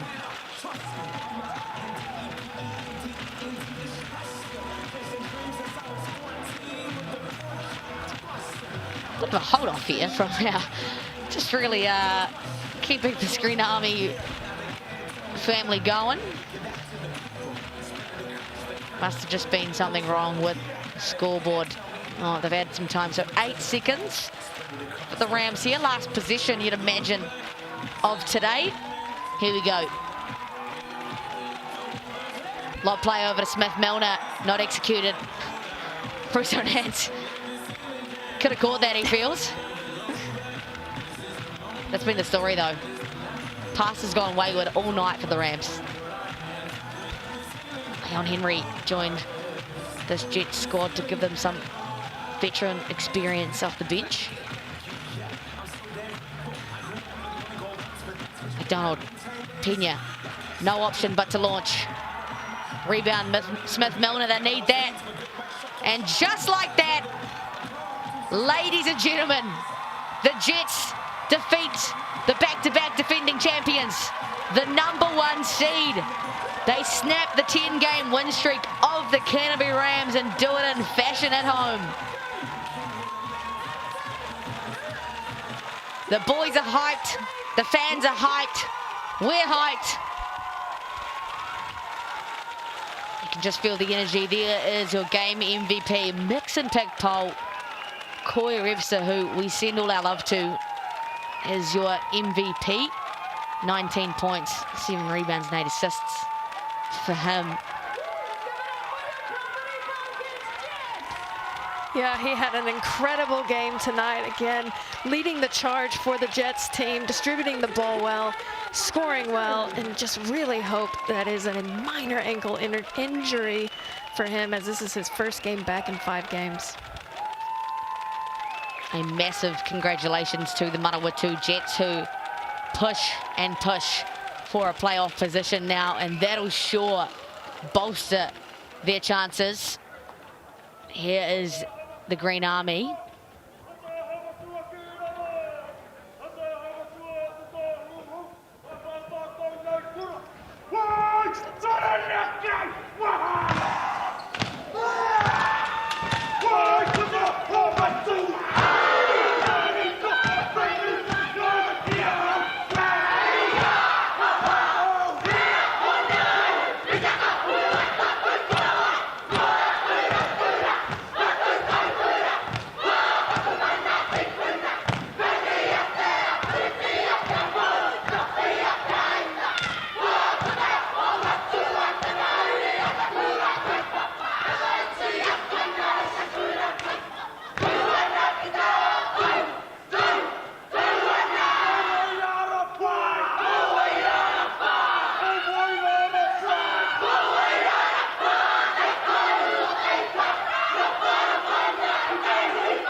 Wow, how about that? You can just feel how much this means to the region of Manawatu. How beautiful is that? You just look at the face of all the players. That man right there, Rose, soaking it all up. Again, when you see that, you just can't help but get emotional and really feel the passion and the fire of the fans here in Palmy. It's not just about the game win, it's about the climb of basketball here in Manawatu and Aotearoa as a general, and for a organisation that has struggled for years on end, what a privilege it is for them to be an elite company and then beat the best team in the league at the moment. Here they are, lapping it up.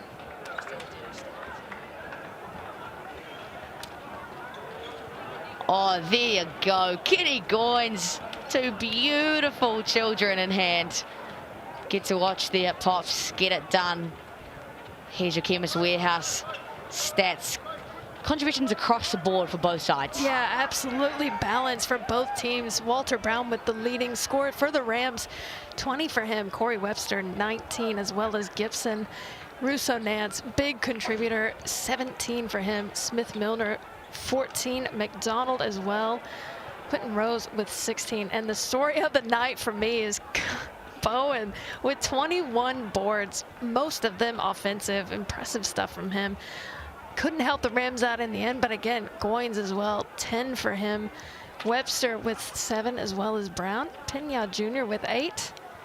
And 10 assists for a triple-double for the big guy. What a night for Bowen. Unfortunate end for the Rams, though. Corey Webster with 8. He was very close to a double-double.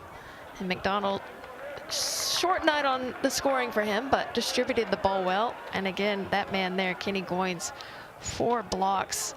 Unbelievable stuff. It was a block party for the Jets. And Kenny Goins again, defensive master, 4 steals.